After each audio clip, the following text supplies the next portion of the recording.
Coordination compounds inorganic chemistry का एक बहुत ही इंपॉर्टेंट चैप्टर है, लेकिन अभी इस लेक्चर में मैं आपको वो सारा का सारा मटेरियल थ्योरेटिकल फॉर्म में प्रोवाइड कर दूंगा जो एनसीईआरटी के अंदर दिया हुआ है। क्या ये मेटल के साथ रिंग बना सकता है? तो आप कहेंगे सर ये नहीं बना सकता। क्यों नहीं बना सकता? प्लैटिनम और पलाडियम की एक छोटी सी ट्रिक होती है। ट्रिक क्या होती है? जब हेलो बच्चों, बहुत बहुत नमस्कार, मैं हूं आपका ऋतिक सर और मैं एक आखिरी बार आप सभी का स्वागत करता हूं NCERT line by line series में। आज हम डील करने वाले हैं इस सीरीज के आखिरी चैप्टर कोऑर्डिनेशन कंपाउंड से। कोऑर्डिनेशन कंपाउंड्स इनऑर्गेनिक केमिस्ट्री का एक बहुत ही इंपॉर्टेंट चैप्टर है और हर साल इससे कम से कम 3 से 4 क्वेश्चंस आपको पेपर में मिलते हैं। ठीक है ना? 12th की इनऑर्गेनिक केमिस्ट्री के लिए बहुत इंपॉर्टेंट है ये चैप्टर, as well as overall inorganic chemistry में भी इसका स्कोप बहुत ज़्यादा है। इसलिए हम इस चैप्टर को थ्योरेटिकली रिवाइज करेंगे आज, और जितना भी एनसीईआरटी में पोर्शन दिया हुआ है, जितना भी एनसीईआरटी ने किया हुआ है, जितना कराया है एनसीईआरटी ने, वो सारा का सारा खत्म करने की आज हम लोग कोशिश करेंगे और देखेंगे कि एनसीईआरटी में क्या क्या बातें दी हुई हैं। ठीक है? हालांकि हम लोग जब क्लासेस में पढ़ाते हैं तो बहुत सारी चीज़ें एक्स्ट्रा पढ़ाते हैं, जिसके ऊपर बेस्ड क्वेश्चंस हम लोग नीट ब्रीफर सीरीज में करेंगे। बहुत सारे एक्स्ट्रा पॉइंट्स हैं जो कि आप लोगों को नीट में आप काम आएंगे, तो वो हम लोग जब नीट ब्रीफर सीरीज में करेंगे तो वो पॉइंट्स मैं क्वेश्चन के थ्रू ऐड कर दूंगा। लेकिन अभी इस लेक्चर में मैं आपको वो सारा का सारा मटेरियल थ्योरेटिकल फॉर्म में प्रोवाइड कर दूंगा जो एनसीईआरटी के अंदर दिया हुआ है। मतलब अगर आपने इस लेक्चर को देख लिया तो इस लेक्चर को देखने के बाद आपका जो एनसीईआरटी का पूरा हिसाब किताब है वो कंप्लीट हो जाएगा। फिर आपको इस चैप्टर की एनसीईआरटी पढ़ने की कोई आवश्यकता नहीं पड़ेगी। इंट्रोडक्शन की अगर मैं बात करूं तो एसिड और बेस जब रिएक्शन करते हैं तो सॉल्ट बनता है। जब जब एसिड और बेस की रिएक्शन होती है सॉल्ट बनता है। सॉल्ट में क्या होता है? सॉल्ट में जो कैटायन होता है वो बेस से आता है और अनायन जो होता है वो एसिड से आता है। ठीक है? अब अगर आप क्या करें, 2 या 2 से ज्यादा सॉल्ट को ले लें और इन्हें एक ही सॉल्यूशन में घोल लें, और घोलने के बाद सॉल्ट क्योंकि सॉलिड्स होते हैं तो नॉन वोलाटाइल होते हैं, इस सॉल्यूशन को धीरे धीरे एवापोरेट करना शुरू कर दें, तो जो पानी है वो उड़ जाएगा, जिसमें आपने इन्हें घोला है वो पानी उड़ जाएगा। और जब पानी उड़ जाएगा तो आपको एंड में क्रिस्टल मिलेंगे एक डिफरेंट कंपाउंड के। क्रिस्टल मिलेंगे एक डिफरेंट कंपाउंड के। वो डिफरेंट कंपाउंड जो आपको मिलेगा वो कंपाउंड कहलाएगा एडिशन कंपाउंड। आपने 2 या 2 से ज्यादा सॉल्ट लिए, पानी में घोल लिए, धीरे धीरे इसको आपने उबाल लिया, पानी सारा उड़ गया, नीचे आपको क्रिस्टल मिलेंगे। अब वो क्रिस्टल आपको जिस कंपाउंड के मिलेंगे वो कंपाउंड कहलाता है एडिशन कंपाउंड्स। ठीक है? एडिशन कंपाउंड होते हैं 2 प्रकार के। पहले टाइप के होते हैं डबल सॉल्ट्स। डबल सॉल्ट की खास बात क्या होती है? डबल सॉल्ट्स में जैसे FeSO4 आपने घोला, फेरस सल्फेट घोला, अमोनियम सल्फेट घोला, और घोलने के बाद पानी में डाल के उबाल दिया, तो आपको एंड में इसका क्रिस्टल मिलेगा। इसकी खास बात क्या है? जैसे ही आप इसमें दोबारा पानी डालेंगे तो पानी डालते ही ये Fe+2 NH4+ और सल्फेट दोबारा से जनरेट कर देगा। मतलब जो आयन पेरेंट सॉल्ट्स के थे वो सारे के सारे आयन्स आपको दोबारा दिख जाएंगे। जैसे यहां पर आपको आयरन दिख गया, अमोनियम दिख गया। ठीक है ना? जैसे ही अगर अपन बात करें तो आपने K2SO4 घोला, Al2SO4 घोला और इसे उबाल लिया, तो आपको पोटाश एलम के क्रिस्टल्स मिलेंगे। पोटाश एलम मतलब फिटकरी। ठीक है? अब जब आप इसमें पानी डालेंगे दोबारा से तो आपको K+Al+3 और सल्फेट मिलेगा। ये होते हैं डबल सॉल्ट। एक और डबल सॉल्ट होता है KCl.MgCl2.6H2O, इसे बोलते हैं कार्नेलाइट।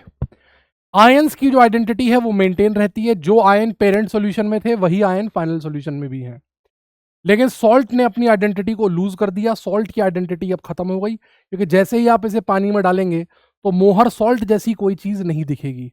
आपको पानी में क्या दिखेगा? पानी में आपको दिखेगा Fe+2 अमोनियम और सल्फेट। ठीक है?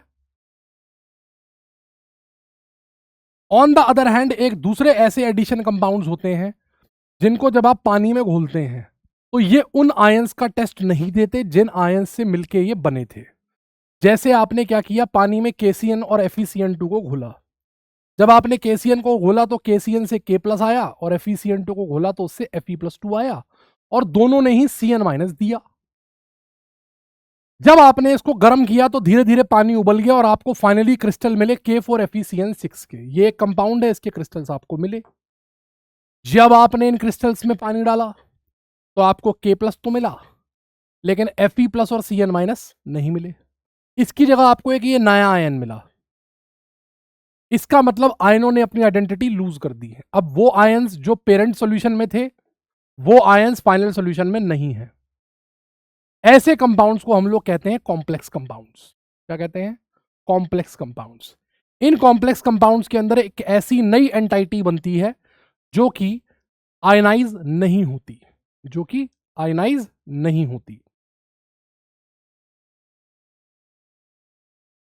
तो जो आयन आपको पेरेंट सॉल्यूशन में मिल रहे थे अब नहीं मिलेंगे। जैसे यहां पर आपको K+ मिल रहा है, CD+2 मिल रहा है, Cn- मिल रहा है, यहां आपको ये मिलेगा CdCN4। तो एक नया ही आयन आपको मिलेगा। तो एक ऐसी एंटाइटी बन गई जो आयनाइज हो ही नहीं रही है। ऐसे कंपाउंड्स को हम लोग कोऑर्डिनेशन कंपाउंड्स कहते हैं। ठीक है। कोऑर्डिनेशन कंपाउंड्स जो होते हैं इनके अंदर एक और खास बात होती है कि ये पार्शियली डिसोसिएट करते हैं। मतलब ये स्ट्रॉन्ग इलेक्ट्रोलाइट नहीं होते, ये पार्शियली डिसोसिएट करते हैं। जबकि जो डबल सॉल्ट होते हैं ये कंप्लीट डिसोसिएट करते हैं। ये बेसिकली एक प्रकार के सॉल्ट ही होते हैं, है ना। तो ये तो कंप्लीटली डिसोसिएट करते हैं और ये भाई साहब जो होते हैं ये पार्शियली डिसोसिएट करते हैं। ठीक है, ओके। ये करते हैं पार्शियली डिसोसिएट, ये करते हैं कंप्लीटली डिसोसिएट। अब कॉम्प्लेक्स कंपाउंड्स की बात करते हैं। आपने इन दोनों एग्जांपल्स में देखा कि एक आयन मैंने स्क्वायर ब्रैकेट के अंदर लिखा है। ये जो स्क्वायर ब्रैकेट के अंदर आयन लिखा हुआ है इसी आयन को हम लोग कॉम्प्लेक्स आयन कहते हैं। और ये आयन जो है, ये आयन जो है, ये आयन फर्दर आयनाइज नहीं होता। इसके अंदर जो भी लिखा है वो हमेशा एक साथ रहेगा। वो गाना गाता रहेगा हम साथ साथ हैं। ठीक है ना। जो भी आइटम इसके अंदर है वो कभी भी आयनाइज नहीं होगा फर्दर, वो हमेशा गाना गाता रहेगा हम साथ साथ हैं। समझ रहे हैं मेरी बात को? अब वो कैटायन भी हो सकता है, एनायन भी हो सकता है। तो इसके आधार पर कॉम्प्लेक्सेस जो होते हैं वो 3 तरह के होते हैं। अगर कॉम्प्लेक्स आयन किसी सॉल्ट का, किसी कंपाउंड का कटायन हो तो उसे हम लोग कॉम्प्लेक्स को कैटायनिक कॉम्प्लेक्स कहते हैं। जैसे CuNH3,4SO4। जब भी हम किसी सॉल्ट को मेंशन करते हैं तो पहले कैटायन लिखते हैं, बाद में एनायन लिखते हैं। तो अगर कैटायनिक कॉम्प्लेक्स होगा तो कैटायनिक कॉम्प्लेक्स में ये पहले लिखा जाएगा और अनायन बाद में लिखा जाएगा। ठीक है। अगर कॉम्प्लेक्स आयन अनायन है तो अनायन बाद में लिखा जाएगा। ऐसा कॉम्प्लेक्स अनायनिक कॉम्प्लेक्स कहलाता है। ठीक है। और कुछ ऐसे कॉम्प्लेक्स होते हैं जो आयनिक नेचर के नहीं होते हैं, उन्हें हम लोग न्यूट्रल कॉम्प्लेक्स कहते हैं। जैसे FeCO5, NiCO4। और कुछ ऐसे स्पेशल कॉम्प्लेक्स होते हैं। जनरली क्या होता है, कॉम्प्लेक्स कंपाउंड्स के अंदर एक आयन कॉम्प्लेक्स होता है, दूसरा आयन नॉर्मल होता है। लेकिन कुछ ऐसे कंपाउंड होते हैं जिसमें कैटायन भी कॉम्प्लेक्स होता है, अनायन भी कॉम्प्लेक्स होता है। तो ये एक स्पेशल कैटेगरी है। जैसे ये है PTNH3,4Cl2 PTCl4, ये भी कॉम्प्लेक्स है, ये भी कॉम्प्लेक्स है। एक कॉम्प्लेक्स आयन इसमें कैटायन की तरह सर्व करता है, दूसरा वाला अनायन की तरह सर्व करता है। तो ये भी एक स्पेशल कैटेगरी है कॉम्प्लेक्स कंपाउंड्स की। आगे बढ़िए। टर्मिनोलॉजीज की बात करते हैं। देखिए टर्मिनोलॉजीज क्या क्या है। स्क्वायर ब्रैकेट के अंदर जो भी सामान लिखा हुआ है इसे हम लोग कोऑर्डिनेशन स्फीयर कहते हैं या कोऑर्डिनेशन एंटाइटी कहते हैं। स्क्वायर ब्रैकेट के अंदर जो भी कहानी लिखी है इसे कोऑर्डिनेशन स्फीयर कहा जाता है, कोऑर्डिनेशन एंटाइटी कही जाती है।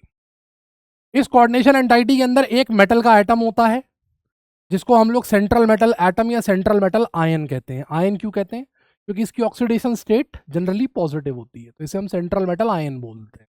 ठीक है। ये ट्रांजिशन मेटल होता है, यानी डी ब्लॉक का एलिमेंट होता है। तो कॉम्प्लेक्स कंपाउंड्स का फॉर्मेशन जो होता है ये डी ब्लॉक की प्रॉपर्टी होता है। ठीक। ये जो मेटल होता है, ये जो मेटल होता है डी ब्लॉक का, इसके पास होते हैं एम्प्टी डी ऑर्बिटल्स। और साथ में जो नॉन मेटालिक स्पीसीज लिखी हुई है, ये नॉन मेटालिक स्पीसीज क्या करती है, इसके साथ बनाती है कोऑर्डिनेट बॉन्ड्स। क्या बनाती है? Coordinate bonds. How? By donating electrons, by donating electrons to the electron pairs rather to the central metal ion. तो ये साथ में जो Cn लिखा हुआ है ये कर रहा है इसको इलेक्ट्रॉन पेयर डोनेट। और इस इलेक्ट्रॉन पेयर डोनर को हम कहते हैं लिगैंड। क्या कहते हैं? लिगैंड।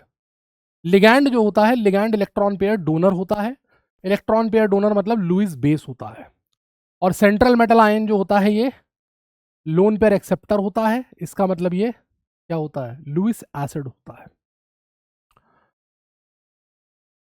यहां पर ये जो लिखा है ये नंबर ऑफ लिगैंड्स लिखे हैं, कितने लिगैंड होते हैं, कितने लिगैंड हैं। ठीक है। Central metal ion D block का ही एलिमेंट क्यों होता है? Central metal ion D block का एलिमेंट इसलिए होता है क्योंकि एक तो इसके पास वेकेंट डी ऑर्बिटल होती हैं, एस और पी, एस ब्लॉक की मेटल्स दो ही ब्लॉक्स में मिलते हैं, एस में और डी में।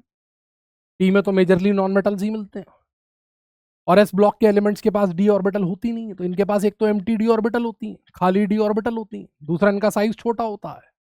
साइज छोटा होने की वजह से चार्ज की डेंसिटी ज़्यादा होती है, इलेक्ट्रोपॉजिटिव नेचर होता है, पॉजिटिव चार्ज की डेंसिटी ज़्यादा होती है, इलेक्ट्रॉन ज़्यादा अच्छे से खींच पाते हैं। और क्योंकि डी ऑर्बिटल इनकी आउटर मोस्ट ऑर्बिटल है और डी की शील्डिंग पुअर होती है, इसलिए इनके न्यूक्लियस की शक्ति ज़्यादा होती है, और न्यूक्लियस जो होता है लिगैंड में से इलेक्ट्रॉन्स बाहर खींच लेता है, लिगैंड में से इलेक्ट्रॉन्स को बाहर निकाल लेता है, बाहर कर देता है उनको। अगर मेटल को सारा का सारा प्यार मतलब सारे के सारे इलेक्ट्रॉन्स एक ही लिगैंड से मिले तो उसे होमोलेप्टिक कॉम्प्लेक्स कहते हैं, जैसे K2PtCl4 FeCN6। अगर प्यार किसी और से हो, शादी किसी और से हो, थोड़ा प्यार किसी से मिले, थोड़ा प्यार किसी से मिले, तो ऐसे कॉम्प्लेक्स को हेट्रोलेप्टिक कॉम्प्लेक्स कहते हैं। मतलब जिस कॉम्प्लेक्स में एक से ज़्यादा प्रकार के लिगैंड मौजूद होंगे उन्हें हम लोग हेट्रोलेप्टिक कहेंगे। हमारे काम के कॉम्प्लेक्सेस मेजरली हेट्रोलेप्टिक कॉम्प्लेक्सेस होते हैं। जब हम आइसोमेरिज्म पढ़ेंगे तो हमें हेट्रोलेप्टिक कॉम्प्लेक्सेस का ही यूज़ करना होगा। लिगैंड के बारे में मैंने आपको बता ही दिया, इलेक्ट्रॉन पेयर के डोनर होते हैं, लुईस बेस होते हैं, और बेसिकली ये जितना लोन पेयर कोई भी, जितना इलेक्ट्रॉन पेयर कोई भी लिगैंड मेटल को डोनेट करता है, जितना इलेक्ट्रॉन पेयर कोई भी लिगैंड मेटल को डोनेट करता है, वो उसकी डेंटिसिटी कहलाता है। क्या कहलाता है? डेंटिसिटी कहलाता है। अगर कोई लिगैंड एक लोन पेयर डोनेट कर रहा है तो मैं इसे बोलूंगा मोनोडेंटेट। अगर कोई लिगैंड ऐसा है जो दो लोन पेयर डोनेट कर रहा है तो मैं उसे बोलूंगा बाइडेंटेट। कोई ऐसा है जो दो से भी ज्यादा डेंटेट कर रहा है, दो से भी ज्यादा डोनेट कर रहा है, तो उसे मैं बोलूंगा पॉलीडेंटेट। ठीक है। कुछ लिगैंड्स ऐसे होते हैं जो मेटल के साथ में रिंग बनाते हैं। अभी बताऊंगा आपको रिंग कैसे बनती है। रिंग बनाते हैं, रिंग बनाने की फिनोमिनन को चीलेशन कहते हैं। और जब भी कभी चीलेशन होता है, चीलेशन से स्टेबिलिटी बढ़ती है। कोई भी लिगैंड जिसके आने के बाद 3 या 4 मेंबर की रिंग बन रही हो, वो कभी रिंग नहीं बनाता, क्योंकि 3 और 4 मेंबर की रिंग में बहुत भयंकर एंगुलर स्ट्रेन होता है, जिस एंगुलर स्ट्रेन की वजह से रिंग हाईली अनस्टेबल होती है। तो जिस भी लिगैंड के अंदर, सपोज कीजिए आपके पास एक लिगैंड है CN, अब इस CN में 2 एटम्स हैं, क्या मैं आपसे पूछूं कि ये मेटल के साथ रिंग बना सकता है? क्या ये मेटल के साथ रिंग बना सकता है? तो आप कहेंगे सर ये नहीं बना सकता। क्यों नहीं बना सकता? क्योंकि भाई साहब CN के साथ इसकी रिंग बनेगी 3 मेंबर की, 1 2 3, जिसमें होगा भयंकर एंगुलर स्ट्रेन। तो जिन लिगैंड के अंदर 2 एटम्स होते हैं या 3 एटम्स होते हैं, आप आंख मूंद के उनको बाइडेंटेट कह सकते हैं। जैसे ये हो गया H2O हो गया। अब H2O जो है कभी भी मेटल के साथ रिंग नहीं बनाएगा। क्यों नहीं बनाएगा रिंग? रिंग बनेगी 4 मेंबर की, जो कि अनस्टेबल होगी, है ना। तो जिन लिगैंड के अंदर 3 एटम्स होते हैं या 4 एटम्स होते हैं, वो हमेशा बाय डिफॉल्ट मोनोडेंटेट होते हैं। ये जुगाड़ है ना। ये एक प्रकार का रिट्रिक है जिसको आप याद रख सकते हैं। लिगैंड की अगर बात करूं, क्लासिफिकेशन की बात करूं, तो क्लासिफिकेशन चार्ज के आधार पर किया गया है। अनायनिक लिगैंड, न्यूट्रल लिगैंड और कटायनिक लिगैंड। डेंटिसिटी के आधार पर monodentate, bidentate, polydentate, ambidentate, flexidentate, 5 terms हैं। नेचर के आधार पर 2 तरह के होते हैं, क्लासिकल और नॉन क्लासिकल। इनके बारे में थोड़ा सा जिक्र किया गया है एनसीईआरटी के एंड में, जरा सी बात इनकी की गई है, वो मैं आपसे करूंगा। अभी नहीं, बिल्कुल एंड ऑफ द लेक्चर में आपसे थोड़ी सी बात इनकी करूंगा, अदरवाइज इनकी बात थोड़ी सी की गई है एनसीईआरटी में। सबसे पहले एम्बीडेंटेट लिगैंड्स की बात कर लेते हैं। एम्बीडेंटेट लिगैंड्स क्या चीज होती है? कई लिगैंड ऐसे होते हैं जिनके अंदर 2 डोनर एटम होते हैं, 2 डोनर एटम होते हैं, लेकिन वो एक साथ दोनों को एक्टिवेट नहीं कर सकते, एक साथ दोनों से डोनेट नहीं कर सकते, क्योंकि रिंग जो बनती है वो 3 मेंबर की या 4 मेंबर की बनती है। जैसे CN- का एग्जांपल मैंने अभी लिया था, इसमें कार्बन भी इलेक्ट्रॉन डोनेट कर सकता है, नाइट्रोजन भी कर सकता है, बट साथ में नहीं कर सकते क्योंकि रिंग 3 मेंबर की बनेगी। तो या तो कार्बन ही डोनेट करेगा या नाइट्रोजन ही डोनेट करेगा। ठीक है, या तो कार्बन ही डोनेट करेगा या नाइट्रोजन ही डोनेट करेगा। ऐसे ही NO2- है, NO2- में भी 3 मेंबर की रिंग बन रही है, 2 ऑक्सीजन इसमें डोनर है, दोनों ऑक्सीजन में से एक ऑक्सीजन और एक नाइट्रोजन इसमें डोनर है। साथ में अगर ये डोनेट करते हैं तो कितने मेंबर की रिंग बन रही है? 1 2 3। अनस्टेबल है, अभी बताया था 3 और 4 मेंबर की रिंग नहीं बनती। तो या तो ये नाइट्रोजन से डोनेशन करेगा या ये ऑक्सीजन से डोनेशन करेगा। तो ऐसे लिगैंड्स को हम लोग एम्बीडेंटेट लिगैंड कह सकते हैं, जो आगे और पीछे दोनों तरफ से दे सकते हैं इलेक्ट्रॉन, उन्हें हम लोग एम्बीडेंटेट लिगैंड कहते हैं। क्या कहते हैं?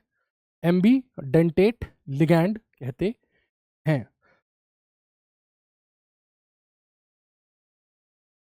फ्लेक्सीडेंटेट लिगैंड्स वो होते हैं जो जरूरत पड़ने पर अलग अलग नंबर ऑफ लोन पेयर्स को डोनेट कर सकते हैं। जैसे कार्बोनेट है, ये जनरली मोनोडेंटेट होता है, एक लोन पेयर डोनेट करता है, एक इलेक्ट्रॉन पेयर डोनेट करता है, जरूरत पड़ने पर दो भी कर सकता है।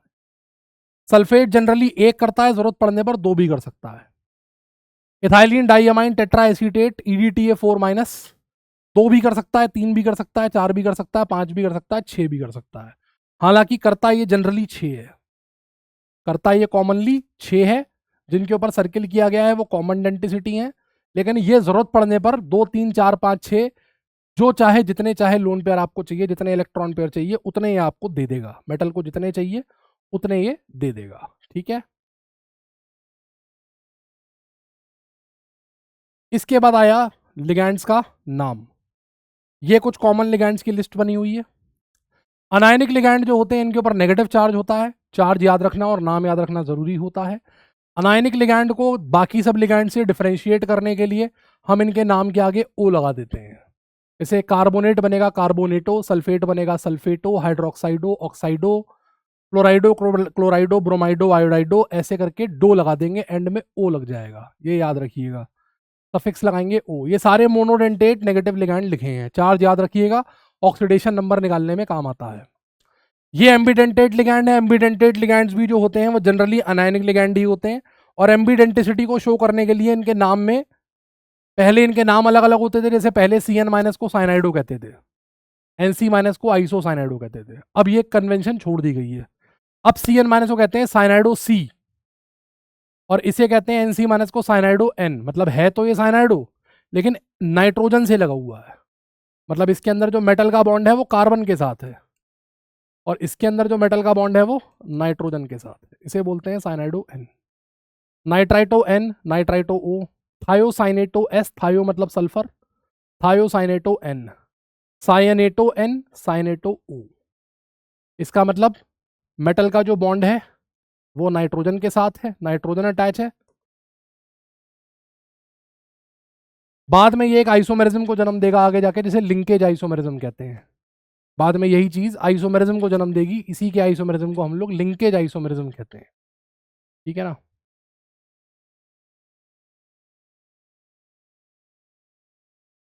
ये कुछ बाइडेंटेट और पॉलीडेंटेट लिगैंड्स बने हुए हैं, जैसे ऑक्सलेट है। अब ऑक्सलेट के अंदर ये दो ऑक्सीजन जो होती हैं ये लोन पेयर डोनेट करती हैं, 5 मेंबर की रिंग बनती है। इस तरीके से इसका स्ट्रक्चर होता है। ये डोनर एटम्स हैं, 5 मेंबर की रिंग बनेगी। दोनों डोनर एटम सेम है, इसलिए इसको सिमेट्रिक बाइडेंटेट कहते हैं। On the other hand glycinate जो होता है NH2CH2COOH, जो कि एक अमाइनो एसिड होता है, ग्लाइसिन से आता है ये। इसमें से अगर आप H+ निकाल दें बेसिक मीडियम में डाल के, इसे बेसिक मीडियम में डाल के छोड़ देंगे, H+ निकाल देगा ये, NH2CH2CO- ग्लाइसिनेटो बन जाएगा। ये ग्लाइसिनेटो क्या करेगा, ये भी 5 मेंबर की रिंग बनाएगा। इसमें एक डोनर एटम ऑक्सीजन है और एक डोनर एटम नाइट्रोजन है, इसलिए इसको असिमेट्रिक बाइडेंटेट लिगैंड कहते हैं। ठीक, इसलिए इसको असिमेट्रिक बाइडेंटेट लिगैंड कहते हैं। एक बहुत इंपॉर्टेंट लिगैंड का जिक्र है, एक बहुत इंपॉर्टेंट लिगैंड का जिक्र है, डाइमिथाइल ग्लाइऑक्सिमेटो, DMG-। इस कंपाउंड को डाइमिथाइल ग्लाइऑक्साइम कहा जाता है। इस कंपाउंड को डाइमिथाइल ग्लाइऑक्साइम कहा जाता है। जब आप इसे बेस में डालते हैं तो बेस में डालने पर क्या होता है, बेस में OH- होता है, इसके पास H+ होता है। इसका H+ और OH- निकल के वाटर निकाल देते हैं। बेटा मन में लड्डू फूटा, पानी निकला, ये अनायनिक लिगैंड बन गया, जिसे DMG- कहते हैं। ये DMG- मैंने सॉल्ट एनालिसिस के लेक्चर में पढ़ाया भी हुआ है आपको, निकल की टेस्टिंग में यूज होता है। निकल अगर आपको कंफर्म करना है तो आप DMG से इसकी टेस्टिंग करवाएंगे। DMG क्या करेगा, बेसिक मीडियम में आपने डाइमिथाइल ग्लाइऑक्साइम डाला, ये बन गया। अब इसमें नाइट्रोजन भी डोनर है, ऑक्सीजन भी डोनर है, लेकिन डोनेट केवल नाइट्रोजन ही करता है, ऑक्सीजन डोनेट क्यों नहीं करता, क्योंकि ये बेसिक मीडियम में हाइड्रोजन बॉन्डेड डाइमर बनाता है, हाइड्रोजन बॉन्डेड डाइमर बनाता है। ठीक है, और ये डाइमर जब निकल के साथ रिएक्ट करता है तो स्क्वायर प्लेनर कॉम्प्लेक्स बनता है। ये 4 नाइट्रोजन निकल के साथ करते हैं कंबाइन, 2 रिंग इसमें 6 मेंबर की होती हैं और 2 रिंग इसमें 5 मेंबर की होती हैं। और ये रोजी रेड कलर का पीपीटी होता है, वाटर में इनसॉल्युबल होता है।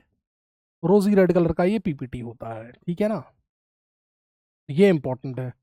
एक और इंपॉर्टेंट लिगैंड हमें मिलता है, ये इथाइलिन डाइअमाइन टेट्रा एसीटेटो, जिसका जिक्र एनसीईआरटी में किया गया है।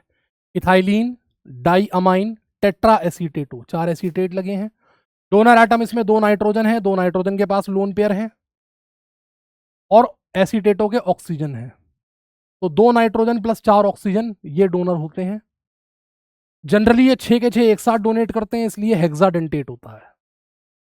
अगर केवल 2 नाइट्रोजन करें तो ये बाइडेंटेट होगा, 2 नाइट्रोजन 1 ऑक्सीजन करें ट्राइडेंटेट होगा। ऐसे करके ये 2 3 4 5 6 ऐसे करके ये वेरिएबल डेंटिसिटी दिखाता है। 6 डेंटिसिटी कैसे दिखा रहा है, एक डायग्राम के थ्रू समझाया है। ये देख सकते हैं आप, डायग्राम बना हुआ है। डायग्राम, इस डायग्राम को अगर आप नहीं भी देखते हैं तो भी कोई बहुत इंपॉर्टेंट ये डायग्राम एज सच नहीं है, इसका कोई बहुत ज़्यादा यूज़ नहीं है। ये केवल आपको 6 लोन पेयर का डोनेशन दिखा रहा है। आप देख सकते हैं एक नाइट्रोजन पे 4 एसिड 2 एसीटेट लगे हैं। इस नाइट्रोजन का एक एसीटेट ऊपर वाले का और नीचे वाले का एक एसीटेट, ये इसी बोर्ड के प्लेन में है, ठीक है। इसका दूसरा वाला एसीटेट बोर्ड के प्लेन के बाहर है और इसका दूसरा वाला एसीटेट बोर्ड के प्लेन के पीछे है। तो ये एक 3 डायमेंशनल स्ट्रक्चर बनेगा और 3 डायमेंशनल स्ट्रक्चर नॉन कोप्लेनर होगा। नॉन कोप्लेनर होने की वजह से ईडीटीए के जो कॉम्प्लेक्सेस होते हैं ऑप्टिकली एक्टिव होते हैं। तो आप देखेंगे कि ईडीटीए जो है ये ऑप्टिकल एक्टिविटी दिखा सकता है। इसके जो कॉम्प्लेक्सेस होते हैं ऑप्टिकली एक्टिव होते हैं क्योंकि ये नॉन कोप्लेनर रिंग्स को फॉर्म करता है। ये हो गए कुछ न्यूट्रल लिगैंड्स जिनके पास अपने लोन पेयर्स होते हैं। ये कुछ न्यूट्रल लिगैंड्स के नाम हैं, ठीक है। और कैटायनिक लिगैंड केवल 2 ही होते हैं, NO प्लस नाइट्रोसोनियम और हाइड्राजीनियम। कैटायनिक लिगैंड को सेपरेट करने के लिए हम लोग उनके नाम के आगे EM लगाते हैं। न्यूट्रल लिगैंड के नाम के आगे कुछ नहीं लगाते हैं। न्यूट्रल लिगैंड में केवल 2 लिगैंड्स के नाम थोड़े अलग हो जाते हैं। एक अमोनिया को हम यहाँ अमोनिया नहीं अमाइन बोलते हैं और पानी को हम यहाँ पर वाटर नहीं एक्वा बोलते हैं। बाकी सब एज इट इज रहते हैं। ये कुछ ऑर्गेनिक लिगैंड्स हैं जिनका ये आप याद रखिएगा, शॉर्ट फॉर्म्स, इनके शॉर्ट फॉर्म जरूर याद रखिएगा। EN PN TN BN dien trien, ये इंपॉर्टेंट है। इसमें से EN स्पेशली बहुत इंपॉर्टेंट है। इथाइलिन डाइअमाइन एक बाइडेंटेट लिगैंड होता है, ये बना भी हुआ है अगली स्लाइड पे। इथाइलिन डाइअमाइन, ये लीजिए, ये बना हुआ है इथाइलिन डाइअमाइन। इथाइलिन मतलब 2 कार्बन, डाइअमाइन मतलब 2 नाइट्रोजन। बाइडेंटेट लिगैंड है, दोनों नाइट्रोजन इलेक्ट्रॉन पेयर डोनेट करेंगे लोन पेयर अपना अपना, 5 मेंबर की रिंग बनेगी, ठीक है। 5 मेंबर की रिंग बनेगी।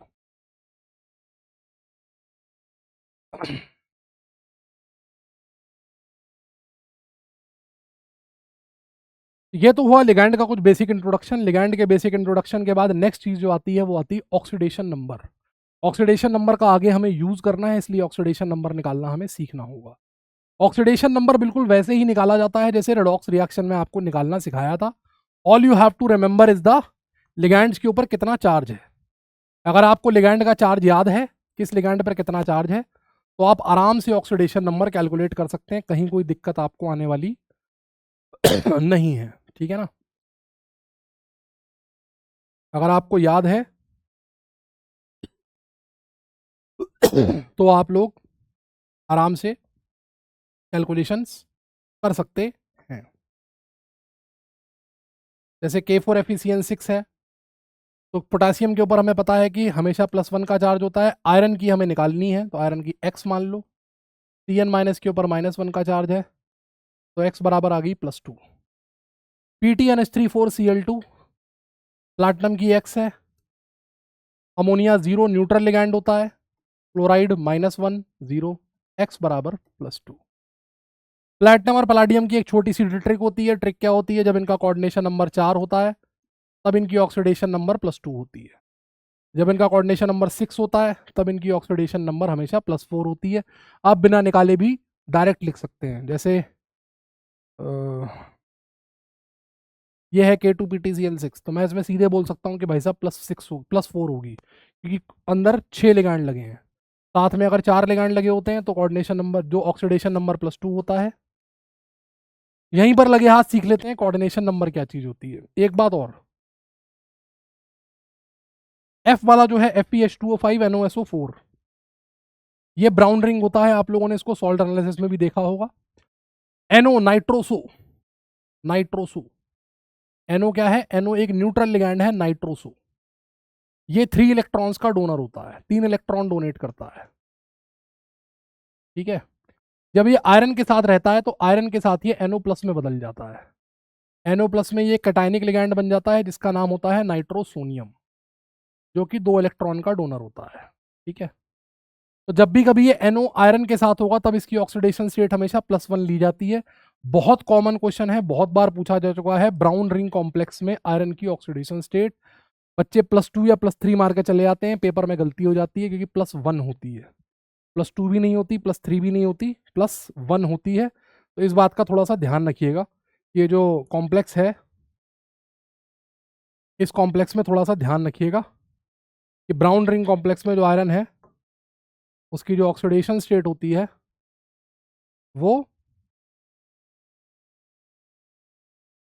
थोड़ी डिफरेंट होती है, +1 होती है, ठीक है।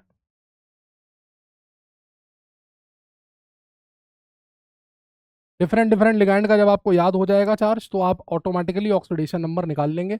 ऑक्सीडेशन नंबर का प्रयोग क्या है, ऑक्सीडेशन नंबर का प्रयोग हम आगे करेंगे to gauge the stability of the complexes. आप देखेंगे क्रिस्टल फील्ड थ्योरी में ये फैक्टर आएगा।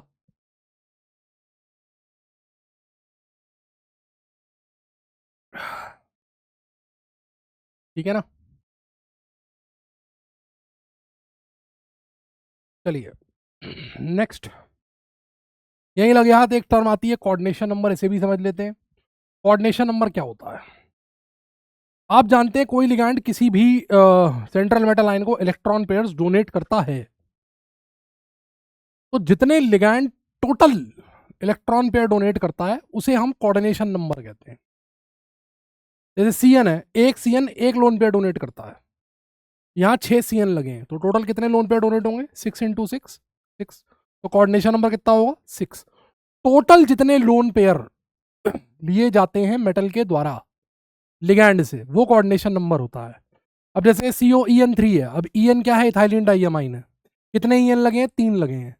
अब EN जो होता है ये होता है बाइडेंटेट,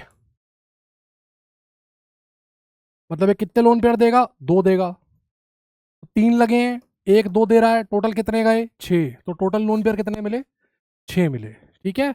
आपके सिलेबस में 2 ही कोऑर्डिनेशन नंबर हैं, कोऑर्डिनेशन नंबर 6 और कोऑर्डिनेशन नंबर 4, तो या तो कोऑर्डिनेशन नंबर 6 होगा या कोऑर्डिनेशन नंबर 4 होगा, ठीक है। इसके बाद आइए कॉम्प्लेक्सेस की नोमेनक्लेचर के ऊपर नाम कैसे लिखा जाता है कॉम्प्लेक्सेस का, ये कॉम्प्लेक्सेस का नाम लिखना भी बड़ा ज़रूरी होता है क्योंकि दुनिया भर में रिसर्च चलती है तो दुनिया भर में लोगों को, साइंटिस्टों को एक कॉमन नोमेनक्लेचर देना ज़रूरी है ताकि साइंटिस्टों के बीच में नाम को लेके कन्फ्यूजन ना हो। कुछ रूल्स हैं IUPAC के, जैसे पहले कैटायन का नाम लिखते हैं फिर अनायन का नाम लिखते हैं, ठीक है। नेमिंग करते समय सेंट्रल मेटल आयन की ऑक्सीडेशन नंबर मेंशन की जाती है रोमन न्यूमरल्स में उसके आगे अगर लिगैंड अनायनिक है उसके नाम के आगे O लगाते हैं, कैटायनिक है उसके नाम के आगे EM लगाते हैं। और अगर मेटल अनायनिक कॉम्प्लेक्स है, मतलब अगर मेटल अनायन में है तो उसके नाम के आगे 8 लगाया जाता है। जैसे Fe बनता है फेराट, टिन बनता है स्टैनेट, लेड बनता है प्लम्बेट, सिल्वर बनता है अर्जेंटेट, गोल्ड बनता है ऑरेट और प्लैटिनम बनता है प्लैटिनेट, ठीक है। एक सीक्वेंस होती है जो हम लोग फॉलो करते हैं, वो सीक्वेंस क्या होती है, सीक्वेंस होती है नंबर ऑफ लिगैंड्स सबसे पहले लिखा जाएगा, इसी सीक्वेंस में नेमिंग होती है, सबसे पहले नंबर ऑफ लिगैंड, फिर name of ligand, name of central metal ion, उसका ऑक्सीडेशन नंबर। अगर हेट्रोलेप्टिक कॉम्प्लेक्स है, मल्टीपल लिगैंड्स हैं, तो अल्फाबेटिकल ऑर्डर में नाम लिखा जाएगा, अल्फाबेटिकल ऑर्डर, ठीक है, में लिखते हैं। अभी एग्जांपल लिख के आपको दिखाऊंगा। अगर मान लीजिए किसी लिगैंड के नाम में पहले से डाई ट्राई टेट्रा इत्यादि आ रहा है, जैसे इथाइलिन डाइअमाइन, इसके नाम में पहले से डाई आता है ना, इसके नाम में पहले से क्या आता है, डाई आता है। तो किसी लिगैंड के नाम में अगर पहले से डाई ट्राई टेट्रा आ रहा है तो ऐसे केस में आप क्या करेंगे, आप उसके नाम के आगे, अगर वो 2 लिगैंड है तो फिर आप बिस लगाएंगे, 3 लिगैंड है तो आप ट्रिस लगाएंगे, 4 लिगैंड है ऐसे तो आप टेट्रा किस लगाएंगे, and so on. Di tri tetra अगर आ रहा होगा तो आप इस तरीके से नेमिंग करेंगे। जैसे कुछ एग्जांपल्स के थ्रू मैं आपको नेमिंग समझाता हूँ किस तरीके से नेमिंग की जाती है, किस तरीके से नेमिंग किया करते हैं हम लोग। ऑक्सीडेशन नंबर निकालना मैंने आपको बता ही दिया है, और ऑक्सीडेशन नंबर क्यों इंपॉर्टेंट है अब आपको ये भी समझ में आ गया होगा कि ऑक्सीडेशन नंबर का यूज़ हम लोगों को नॉमेनक्लेचर के अंदर भी करना होता है। चलिए आइए कुछ एग्जांपल्स देखते हैं। जैसे पहला एग्जांपल जैसे पहला एग्जांपल 5 एग्जांपल्स के थ्रू हम समझेंगे, अलग अलग रूल्स मैं आपको समझा दूंगा। 5 एग्जांपल्स मैं लूंगा आपके सामने, देखिए।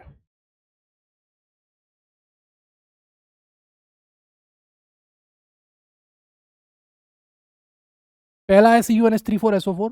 सबसे पहले कटायन का नाम लिखेंगे, कटायनिक कॉम्प्लेक्स है। पहले स्क्वायर ब्रैकेट का नाम लिखा जाएगा। स्क्वायर ब्रैकेट में सीक्वेंस क्या फॉलो होगी, नंबर ऑफ लिगैंड्स, 4 लिगैंड है तो टेट्रा, 4 लिगैंड है टेट्रा। अमाइन अमोनिया है, टेट्रा अमाइन। अब सेंट्रल मेटल आयन का नंबर, नेम कॉपर, कैटायन में है तो मैं आगे 8 वेट कुछ नहीं लगाऊंगा, कॉपर। ऑक्सीडेशन नंबर कॉपर का 2 होता है, कॉपर जनरली +2 में ही होता है, आप निकाल भी सकते हो। कॉपर का x, इसका 0 -2, निकाल के देखो कॉपर का +2 आ जाएगा। कॉपर 2, अब अनायन का नाम लिख दीजिए sulphate, tetra amine copper 2 sulphate, ठीक है। क्रोमियम को देखिए, क्रोमियम को देखिए सेकंड वाले केस में, यहां पर देखिए मल्टीपल लिगैंड्स लगे हैं, इसका 0, इसका 0 -1, तो इसका होगा +3। 3 -1 वाले हैं, 3 +3 वाला होगा, चार्ज फिक्स हो गया +3। देखिए सबसे पहले क्या आएगा, सबसे पहले आएगा टेट्रा अमाइन, क्योंकि A MM पहले आता है इसलिए पहले अमाइन लिखेंगे, tetra amine.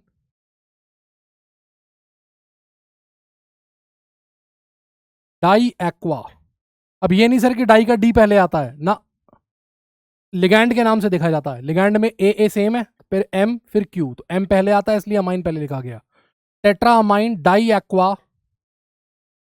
Chromium chloride, chromium 3 chloride, ठीक है। अब ये देखिए अनायनिक कॉम्प्लेक्स है, ये अनायनिक कॉम्प्लेक्स है। अभी इसमें ऑक्सीडेशन नंबर निकाल के दिखाया था मैंने आपको, ऑक्सीडेशन नंबर +2 आया था। तो पहले कैटायन का नाम लिखेंगे, पोटेशियम हेक्सा साइनाइडो, साइनाइडो लिख दीजिए, साइनाइडो C लिख दीजिए, फर्क नहीं पड़ता, साइनाइडो। और अब क्योंकि सेंट्रल मेटल आयन अनायन में है तो अब इसके नाम के आगे लगेगा फेरैट। तो अगर स्क्वायर ब्रैकेट जिन कॉम्प्लेक्सेस के अंदर एंड में आएगा, बाद में आएगा, उनमें नाम में 8 जोड़ा जाता है, सीधी सीधी पहचान है। ये न्यूट्रल कॉम्प्लेक्स है तो लिख दीजिए। 5 हैं तो पेंटा, CO का नाम कार्बोनिल था, कार्बोनिल, पेंटा कार्बोनिल आयरन। ऑक्सीडेशन नंबर है 0, क्योंकि कार्बोनिल पे कोई चार्ज नहीं होता, पेंटा कार्बोनिल आयरन 0, ठीक है। नेक्स्ट ये देखिए, अब यहां पर देखिए इथाइलिन डाइअमाइन है 2, तो नाम में पहले से डाई है और 2 हैं, तो हम डाई यूज नहीं करेंगे, हम बिस यूज करेंगे। पहले आएगा एक्वा, A से एक्वा, तो डाई एक्वा बिस ethylene diamine cobalt. Square bracket पहले है तो 8 लगाने की जरूरत नहीं है। ये न्यूट्रल लिगैंड है, ये न्यूट्रल लिगैंड है, -1 का चार्ज है, 3 -1 वाले तो इस पर +3 आ गया, कोबाल्ट 3 क्लोराइड, ये लीजिए, ये नाम आ गया, ठीक है। बाहर वाले आयन की संख्या कभी नहीं लिखी जाती, जैसे मैंने टेट्रा पोटेशियम नहीं लिखा, ट्राइक्लोराइड नहीं लिखा, बाहर वाले आयन का केवल नाम लिखा जाता है, ठीक है। इस तरीके से हम लोग नेमिंग करते हैं। ये हो गया IUPAC नॉमेनक्लेचर, ये हो गया क्या, IUPAC नॉमेनक्लेचर। तो अब हम लोग कॉम्प्लेक्सेस के बारे में ऑलमोस्ट सारी बातें जान गए, लिगैंड्स का बेसिक इंट्रोडक्शन जान गए, टाइप्स जान गए, डेंटिसिटी जान गए, कोऑर्डिनेशन नंबर जान गए, ऑक्सीडेशन नंबर जान गए, नेमिंग ऑफ कोऑर्डिनेशन कंपाउंड जान गए, सब कुछ हमें पता लग गया। Now let's talk about 3 theories which focus on the formation of complex compounds and the properties of complex compounds, ठीक है। 3 थ्योरीज हैं जो कॉम्प्लेक्स कंपाउंड्स की डिफरेंट प्रॉपर्टीज को एक्सप्लेन करती हैं, वही तीनों थ्योरीज हमको कंप्लीट करनी है। और वो थ्योरीज कंप्लीट कर लेंगे तो हमारा ये चैप्टर जो है ये कंप्लीट हो जाएगा। After that we'll study isomerism in the complexes, और आइसोमेरिज्म के बाद थोड़ा सा बात हम लोग मेटल कार्बोनिल्स की करेंगे। देखिए, सबसे पहली थियरी आती है वर्नर थियरी। वर्नर थियरी जो आती है, वर्नर थियरी में क्या था, वर्नर थियरी में क्या था, वर्नर ने सबसे पहली जो थियरी आती है वो थियरी आती है वर्नर थियरी। 1911 में ये थियरी आई थी, 1911 में। अल्फ्रेड वर्नर नाम का एक स्वीडिश साइंटिस्ट था जिसने कुछ कॉम्प्लेक्स कंपाउंड्स के ऊपर रिसर्च किया। वो बेसिकली क्या था, वो बेसिकली एक इलेक्ट्रोकेमिस्ट्री का साइंटिस्ट था। कंडक्टोमेट्रिक टाइट्रेशंस वो कर रहा था, कंडक्टोमेट्री का टेस्ट कर रहा था। उसी टेस्टिंग के दौरान कुछ कंपाउंड्स उसको मिले कुछ कंपाउंड्स उसको मिले जिन कंपाउंड्स के साथ उसने रिसर्च किया तो उसको रिसर्च से कुछ बातें पता लगी। ठीक है ना, कुछ कंपाउंड्स उसने देखे, जब उन कंपाउंड्स की उसने स्टडी करी तो उसको कुछ बातें पता लगी और उसी से उसने अपनी थ्योरी बनाई, उसी से उसने अपनी थ्योरी को डिजाइन किया।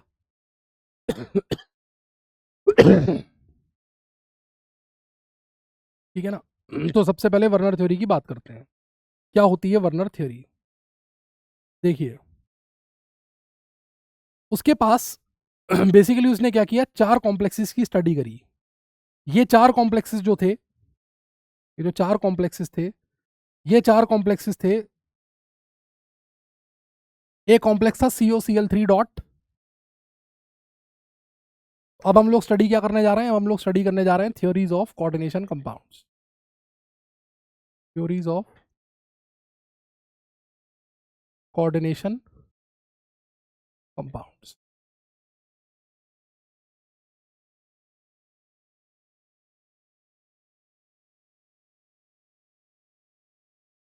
इसने 4 कॉम्प्लेक्सेस को स्टडी किया। एक का फॉर्मूला था COCl3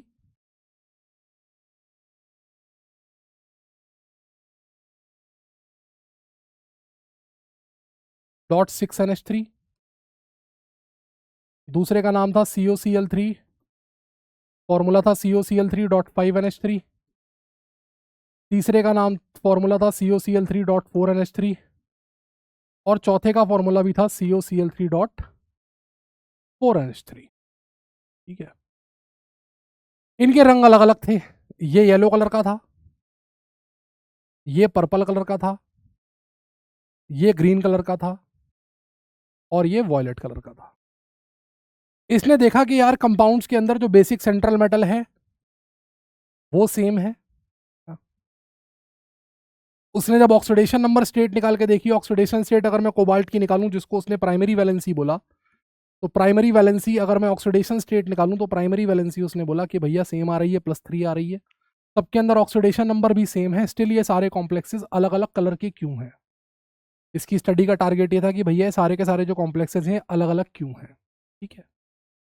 दूसरी बात, जब इसने इसमें एक्सेस ऑफ AgNO3 मिलाया, तो जब इसने इन सारे कंपाउंड्स के सॉल्यूशन में एक्सेस AgNO3 डाला, तो एक्सेस AgNO3 डालने पर इसको इसमें मिला 3 मोल AgCl का प्रेसिपिटेट। इसमें जब इसने डाला एक्सेस AgNO3, तो इसने क्या किया, इसने तीनों को एक्सेस, चारों के सॉल्यूशन को एक्सेस AgNO3 से ट्रीट किया। तो इसको यहां पर मिला 3 मोल AgCl का प्रेसिपिटेट, इसको एक्सेस AgNO3 में यहां पर मिला 2 मोल AgCl का प्रेसिपिटेट, और यहां पर इसको क्या मिला, यहां पर और यहां पर इसको मिला 1 मोल AgCl का प्रेसिपिटेट।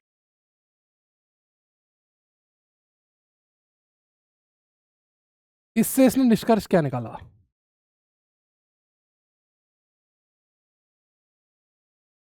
इससे इसने निष्कर्ष ये निकाला कि किसी भी कॉम्प्लेक्स कंपाउंड के अंदर मेटल की 2 वैलेंसीज होती हैं। पहली वैलेंसी होती है primary valency. Primary valency basically oxidation number को इसने बोला। इसने बोला कि ऑक्सीडेशन नंबर एक आयनाइजेबल वैलेंसी होती है, और आयनाइजेबल वैलेंसी जो होती है ये आयंस के द्वारा सेटिस्फाइड होती है, क्योंकि आयंस से हम ऑक्सीडेशन नंबर में केवल हम चार्ज देखते हैं, इसलिए चार्ज आयनिक बॉन्ड से आता है, आयनिक टाइप का बॉन्ड होता है, इसलिए जो प्राइमरी वैलेंसी होती है वो नॉन डायरेक्शनल होती है। आप प्राइमरी वैलेंसी जानकर कॉम्प्लेक्स की ज्योमेट्री के बारे में कोई इंफॉर्मेशन गेन नहीं कर सकते। और इसको हम लोग जब कॉम्प्लेक्स का स्ट्रक्चर ड्रॉ करेंगे तो हम डॉट डॉट डॉट करके शो करेंगे। दूसरी वैलेंसी सेकेंडरी वैलेंसी होती है, जिसको इसने कोऑर्डिनेशन नंबर बोला। इसे सेटिस्फाई करते से हम कोऑर्डिनेशन नंबर बोलते हैं। इसको सेटिस्फाई करते हैं लिगैंड्स, और लिगैंड सेटिस्फाई करते हैं, और लिगैंड्स जो होते हैं ये कोऑर्डिनेट बॉन्ड बनाते हैं। और कोऑर्डिनेट बॉन्ड मेटल के साथ जब बनता है तो क्योंकि वो एक प्रकार का कोवेलेंट बॉन्ड होता है तो उसमें डायरेक्शनल कैरेक्टरिस्टिक होती है। इसलिए अगर आपको सेकेंडरी वैलेंसी पता है तो आपको सेकेंडरी वैलेंसी से ये पता है कि ज्योमेट्री ऑफ कॉम्प्लेक्स क्या होगी। इसको हम लोग सॉलिड लाइन से शो करते हैं। There are some valencies which are shown by, जो कुछ वैलेंसीज ऐसी होती हैं जो शो होती हैं डुअल वैलेंसी की तरह, जो काम करती हैं डुअल वैलेंसी की तरह, ठीक है ना, जिनका काम होता है वो डुअल वैलेंसी की तरह काम करती हैं। इसको ऐसे समझिए, इसने बोला कि भाई इन सारे के सारों में जो प्राइमरी वैलेंसी है वो सेम है 3333। फिर भी एक तो इनका रंग अलग है, दूसरी बात एक तो रंग अलग है, दूसरी बात जब मैं इनको एक्सेस AgNO3 से ट्रीट करता हूं तो ये अलग अलग AgCl मुझे दे रहे हैं। इसका वजह ये है कि इनकी जो सेकेंडरी वैलेंसी है वो डिफरेंट है। सेकेंडरी वैलेंसी डिफरेंट का मतलब पहले वाले कॉम्प्लेक्स में सारे NH3CO के साथ लगे हैं और सारे Cl बाहर हैं। अब ये सारे Cl प्राइमरी वैलेंसी की तरह काम कर रहे हैं, केवल ऑक्सीडेशन नंबर निकालने काम आ रहे हैं, आयनाइज हो रहे हैं, और आयनाइज हो रहे हैं इसलिए 3 मोल AgCl मिल रहा है। यहां पर क्या हो रहा है, यहां पर ऑन द अदर हैंड केवल 2 Cl बाहर जा रहे हैं, 2 Cl आयनाइज हो रहे हैं। मतलब ये 2 Cl तो क्या है, प्राइमरी है, और ये वाला ये सेकेंडरी की तरह बिहेव कर रहा है, नॉन आयनाइजेबल हो गया। तो ये जो है ये ऑक्सीडेशन नंबर निकालने के काम भी आ रहा है और कोऑर्डिनेशन नंबर निकालने के भी काम आ रहा है, क्योंकि ये लोन पेयर भी डोनेट कर रहा है और चार्ज भी पैदा कर रहा है। भाई कोबाल्ट की अगर आप +3 ऑक्सीडेशन स्टेट निकालते हैं तो आपको इस Cl का चार्ज भी काउंट करना पड़ेगा। तो ये जो Cl है ये डुअल वैलेंसी है। ये क्या है, ये डुअल वैलेंसी है। ऐसे ही अगर आप यहां देखें तो यहां पर क्या हो रहा है, यहां पर जो 2 क्लोरीन है वो डुअल वैलेंसी की तरह शो कर रहे हैं, और यही वजह है कि यहां से आपको 1-1 मोल AgCl ही मिल रहा है। तो जो AgCl मिल रहा है वो आपको मिल रहा है ड्यू टू प्राइमरी वैलेंसी, क्योंकि जो प्राइमरी वैलेंसी होती है केवल वही आयनाइजेबल होती है और उसके आयनाइजेशन की वजह से आपको AgCl मिल रहा है, अदरवाइज आपको AgCl नहीं मिलता। अदरवाइज आपको AgCl नहीं मिलता। ये वर्नर की थ्योरी थी। इस थ्योरी से वर्नर ने कई बातें बताई। वर्नर ने बेसिकली क्या किया, वर्नर ने बेसिकली इन कंपाउंड्स के इलेक्ट्रोलिटिक नेचर के ऊपर कमेंट किया, कमेंट्री दी। उसने कहा कि भैया 2 तरह की वैलेंसीज होती हैं, लिगैंड 2 तरह के काम कर सकते हैं, एक तो प्राइमरी वैलेंसीज होती हैं और एक सेकेंडरी वैलेंसीज होती हैं। कोऑर्डिनेशन नंबर और ऑक्सीडेशन नंबर दोनों इंपॉर्टेंट होते हैं, जिसको इसने 1 डिग्री और 2 डिग्री वैलेंसी बोला। ठीक है, दूसरी बात इसने इनके कंपाउंड्स के कंडक्टिविटी के बारे में पता लगाया। जैसे ये अगर मैं इसको पानी में डाल दूं तो ये 4 आयन पैदा करेगा, ये 3 आयन पैदा करेगा, ये दोनों 2-2 आयन पैदा करेंगे। तो अगर मैं लैम्डा m यानी कि मोलर कंडक्टिविटी इनकी निकालना चाहूँ तो जो मोलर कंडक्टिविटी का ऑर्डर होगा, अगर मैं इनकी मोलर कंडक्टिविटी निकालना चाहूँ लैम्डा m, तो इनकी जो मोलर कंडक्टिविटी का ऑर्डर होगा वो सबसे ज़्यादा 1 की होगी, फिर 2 की होगी, फिर 3 की होगी और फिर 4 की होगी। 3 और 4 की इनफैक्ट बराबर होगी, क्योंकि 3 और 4 जो है ये बराबर आयन्स प्रोड्यूस कर रहे हैं। 3 और 4 की बराबर होगी। 1 और 2 में पहले 1 की होगी क्योंकि ज़्यादा आयन प्रोड्यूस कर रहा है। तो इसने बेसिकली इलेक्ट्रिकल प्रॉपर्टीज के ऊपर बहुत ज़्यादा कमेंट्री की, लेकिन अभी भी ये बॉन्डिंग और स्ट्रक्चर को, ज्योमेट्री को एक्सप्लेन नहीं कर पाया था।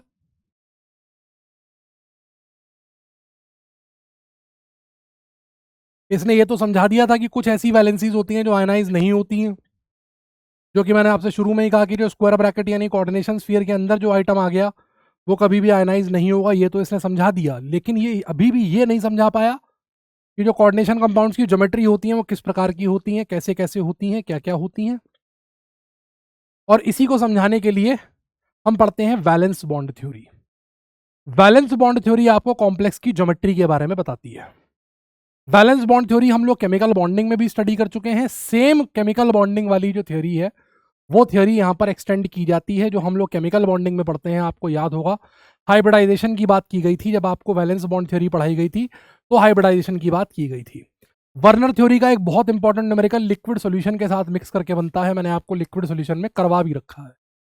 वर्नर थ्योरी का एक बहुत अच्छा न्यूमेरिकल कॉलिगेटिव प्रॉपर्टी के साथ मिलाया जाता है।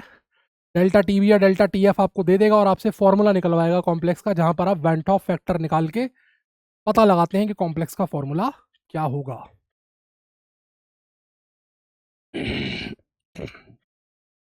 ये आपको कोऑर्डिनेशन नंबर की सहायता से ज्योमेट्री के बारे में बताती है।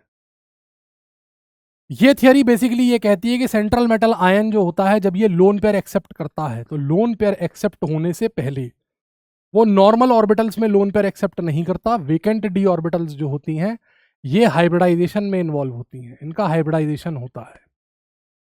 और जितने लोन पेयर आने होते हैं, यानी जितना कोऑर्डिनेशन नंबर होता है, उतनी ही हाइब्रिड ऑर्बिटल्स फॉर्म होती हैं। अगर कोऑर्डिनेशन नंबर 6 है तो 6 हाइब्रिड ऑर्बिटल्स फॉर्म होंगी, कोऑर्डिनेशन नंबर 4 है तो 4 हाइब्रिड ऑर्बिटल्स फॉर्म होंगी। और हाइब्रिड ऑर्बिटल्स की एक पर्टिकुलर ज्योमेट्री होती है, उसी पर्टिकुलर ज्योमेट्री में वो अरेंज होती हैं, और जो हाइब्रिड ऑर्बिटल्स की ज्योमेट्री होती है वही कॉम्प्लेक्स की भी ज्योमेट्री होती है। जो हाइब्रिड ऑर्बिटल्स की ज्योमेट्री है वही कॉम्प्लेक्स की ज्योमेट्री है। ठीक है। साथ ही साथ ये थियोरी जो होती है, ये जो थियोरी होती है, ये काफी हद तक कमेंट करती है, हालांकि बहुत ज्यादा एक्यूरेटली नहीं, लेकिन काफी हद तक ये कमेंट करती है डायामैग्नेटिक और पैरामैग्नेटिक नेचर पे। Also tells the magnetic nature of the complexes. ये मैग्नेटिक नेचर ऑफ कॉम्प्लेक्सेस के ऊपर भी हमें इंफॉर्मेशन प्रोवाइड करती है। जैसे कि अगर मेरे पास कोऑर्डिनेशन नंबर 2 है तो हाइब्रिडाइजेशन sp होगा, एक s और एक p मिलेंगे, लीनियर कॉम्प्लेक्स बनेगा। मेरे सिलेबस में नहीं है। 3 वाला हमारे सिलेबस में नहीं है, ट्राइगोनल प्लेनर। हमारे सिलेबस में है 4 और 6। तो 4 के 2 केस हैं, टेट्राहेड्रल स्क्वायर प्लेनर और ऑक्टाहेड्रल। ठीक है। 6 में जो हाइब्रिडाइजेशन होते हैं वो होते हैं sp3d2 या d2sp3। 4 में 2 केस हैं, एक sp3 और एक dsp2। क्या क्या अंतर है इन सारे केसेस के अंदर, वो अभी हम एक एक करके बात करेंगे, और आपको समझ में आएगा कि कहां पर टेट्राहेड्रल होगा, कहां पर ऑक्टाहेड्रल होगा, कहां पर स्क्वायर प्लेनर होगा, कैसे कैसे हम लोग इस थ्योरी का यूज करेंगे। ठीक है।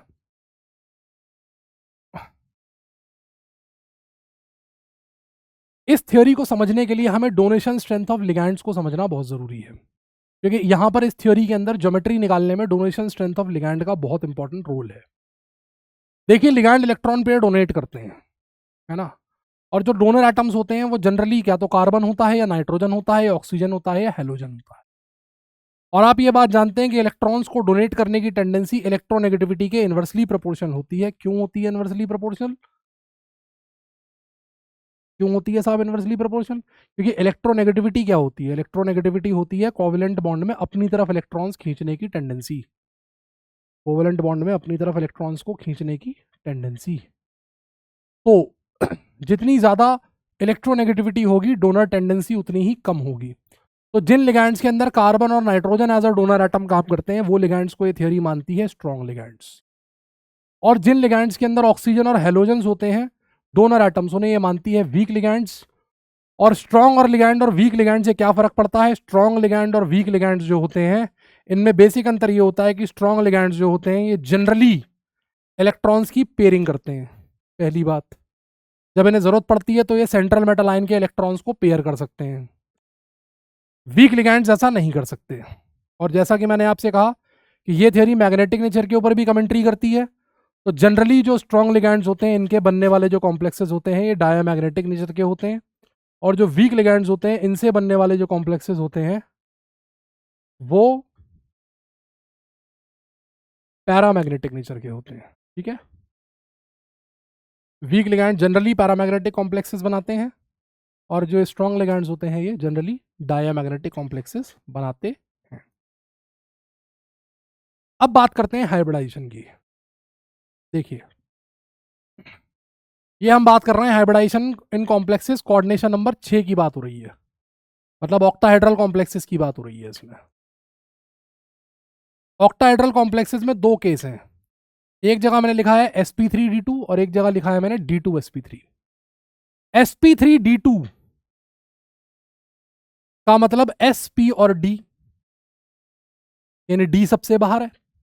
तो अगर मैं NH शेल की s यूज कर रहा हूं, NH शेल की p यूज कर रहा हूं, तो d भी NH शेल की होगी, तभी तो d सबसे बाहर होगी।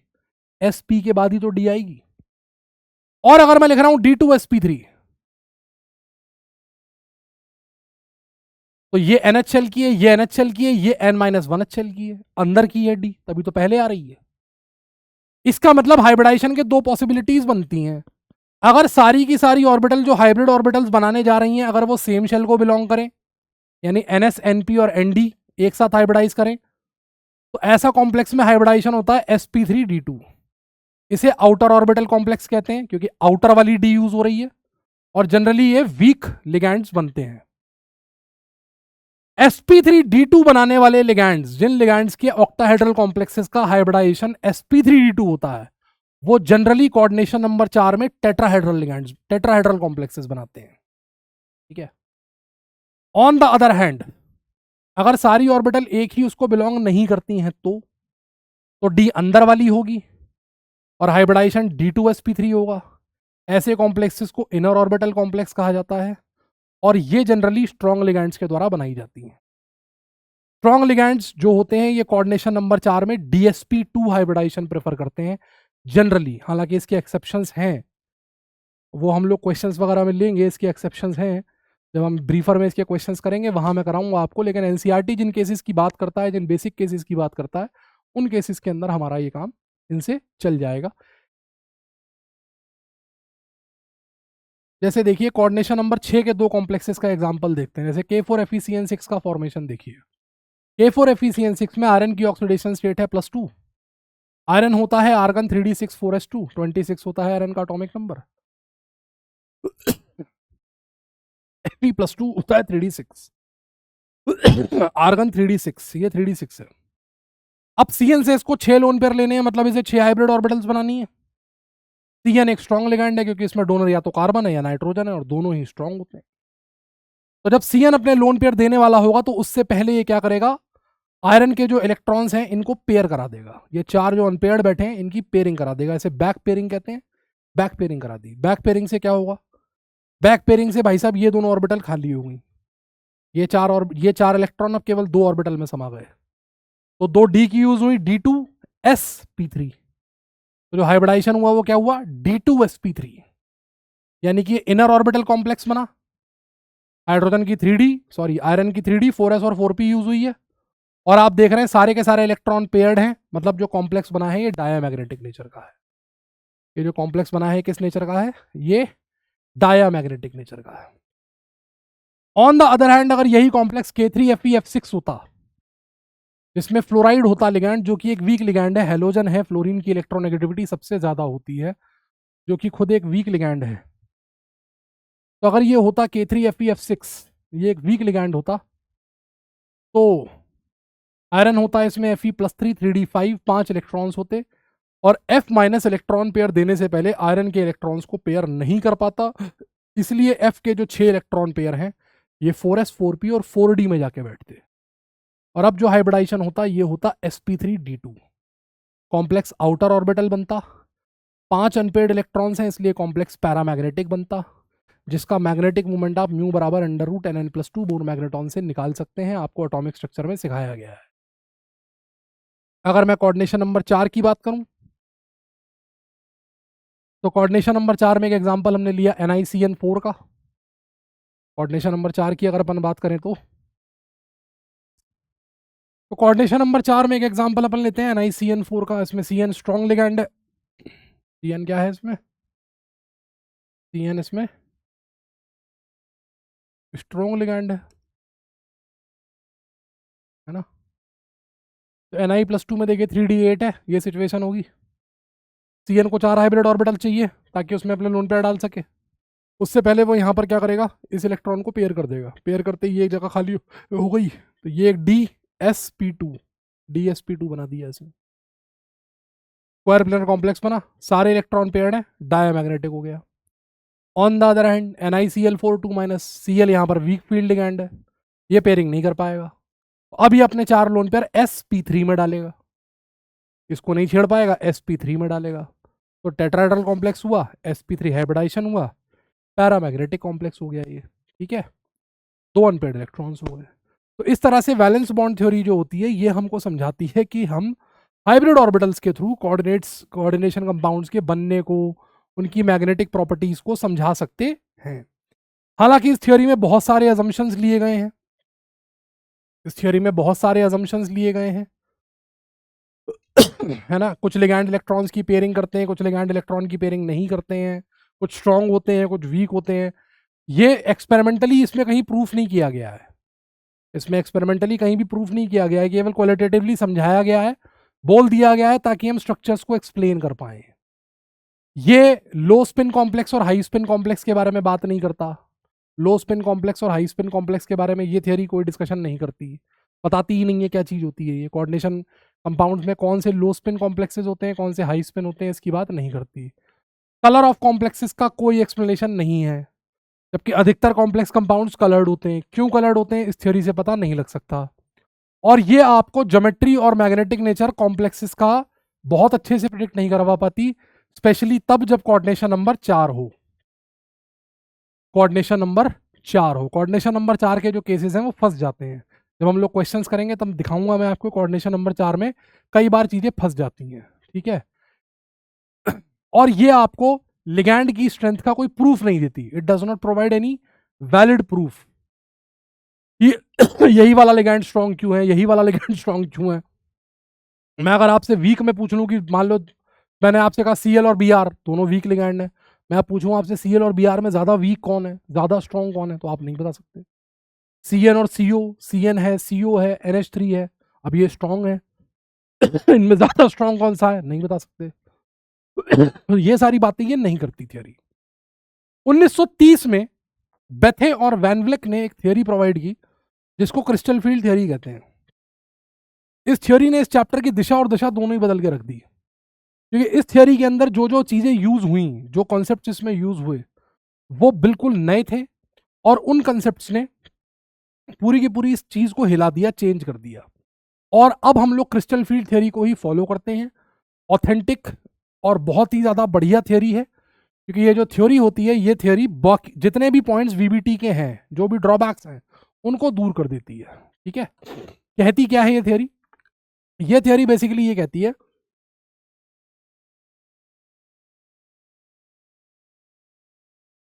कि कोऑर्डिनेट बॉन्ड जैसा कुछ नहीं होता, कोऑर्डिनेट बॉन्ड जैसा कुछ नहीं होता कोऑर्डिनेट बॉन्ड जैसा कुछ नहीं होता। मेटल जो होता है ये एक पॉइंट पॉजिटिव चार्ज की तरह बिहेव करता है, अनायनिक लिगैंड एक पॉइंट नेगेटिव चार्ज की तरह बिहेव करता है, और न्यूट्रल लिगैंड एक पॉइंट डाइपोल की तरह बिहेव करता है।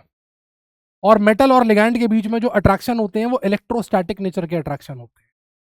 मतलब ये जो बॉन्ड बनता है ये कोऑर्डिनेट बॉन्ड नहीं होता, ये पॉजिटिव चार्ज और नेगेटिव चार्ज के बीच का अट्रैक्शन होता है। दूसरी बात ये जो थ्योरी है ये कहती है कि लिगैंड जब मेटल को अप्रोच करता है तो depending upon the direction of approach of ligand towards metal, metal की जो डी ऑर्बिटल्स होती हैं उनकी डीजेनरेसी स्प्लिट हो जाती है। बेसिकली होता क्या है, लिगैंड के पास इलेक्ट्रॉन्स होते हैं, मेटल की डी ऑर्बिटल में भी इलेक्ट्रॉन्स होते हैं। तो जब लिगैंड मेटल के पास आता है तो वो जिस डायरेक्शन से आ रहा है उस डायरेक्शन की जो डी ऑर्बिटल्स होती हैं उनको रिपल्शन कम ज्यादा फेस करना पड़ता है, और इस कम ज्यादा रिपल्शन की वजह से जो डी ऑर्बिटल्स होती हैं इनकी जो एनर्जी होती है, ये जो एनर्जी होती है ये वैसे नॉर्मली बराबर होती है, लेकिन जब लिगैंड अप्रोच करता है तो जो डी ऑर्बिटल्स होती हैं उनकी जो एनर्जी होती है वो डिफरेंट हो जाती है, और जो डी ऑर्बिटल्स होती हैं वो दो ग्रुप्स में टूट जाती हैं। ये बेसिकली ये कहता है।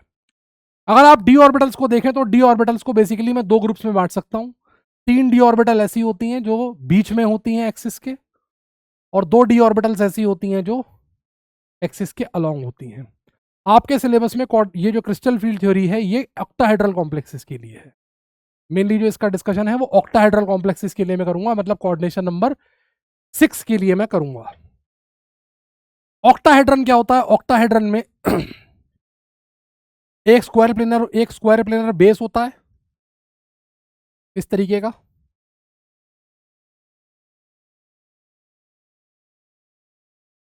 और 2 बॉन्ड ऊपर होते हैं। सारे एंगल 90 डिग्री होते हैं, ये एंगल 90 डिग्री है, ये एंगल 90 डिग्री है, ये एंगल 90 डिग्री है। तो क्या मैं मान सकता हूं कि ये एक्स एक्स, अगर मैं कहूं कि ये भाई ये एक्स एक्सिस है, ये वाई एक्सिस है, तो ये जेड एक्सिस हो जाएगा, क्योंकि तीनों के बीच का जो म्यूचुअल एंगल है वो 90 डिग्री है। और जब लिगैंड को अटैच यहाँ पर इस तरीके से ही होना है, ऑक्टाहेड्रन की ज्योमेट्री ऐसी होती है, लिगैंड को जब अटैच ही इस तरीके से होना है, तो लिगैंड जो होगा वो इसी एक्सिस के अलोंग ही इसको अप्रोच करेगा। भाई अगर मैं आपसे कह दूं कि ये एक्स एक्सिस है, सॉरी ये एक्स एक्सिस है, ये वाई एक्सिस है,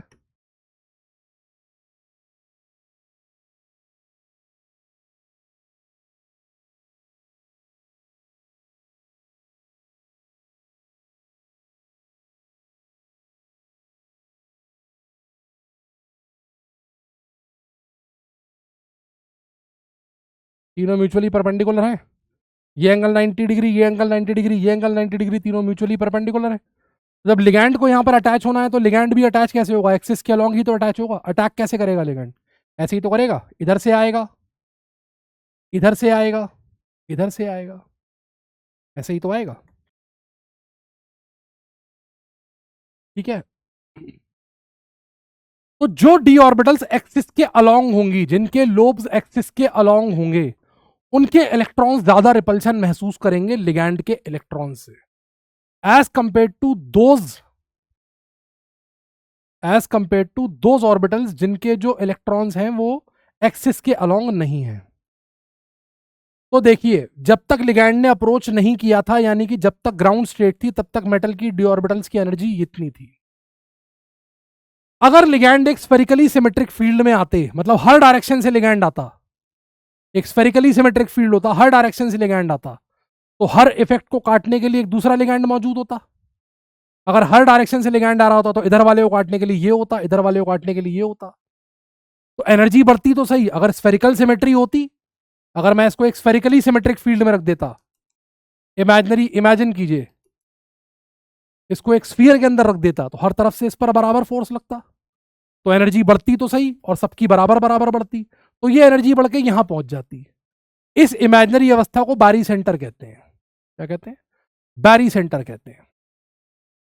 अब लेकिन ऐसा हो तो नहीं रहा, जो एक्सिस वाली हैं वो ज्यादा रिपल्शन महसूस कर रही हैं, और जो एक्सिस पे नहीं है वो कम रिपल्शन महसूस कर रही हैं। तो जो एक्सिस वाली हैं उनकी एनर्जी बारी सेंटर से ज्यादा बढ़ेगी, and to maintain the average at barycentre, जो नॉन एक्सिस वाली हैं वो नीचे चली जाएंगी। इन दोनों को हम ईजी बोलेंगे, एक्सिस वालियों को, इनका नाम पड़ेगा ईजी। और जिनकी एनर्जी कम होकर नीचे चली गई उन्हें हम बोलेंगे T2G। इस एनर्जी गैप को बोलते हैं डेल्टा ओ। डेल्टा ओ मतलब CFSE, crystal field splitting energy in octahedral complexes. इस गैप को बोलते हैं 0.6 डेल्टा ओ, इसे बोलते हैं -0.4 डेल्टा ओ।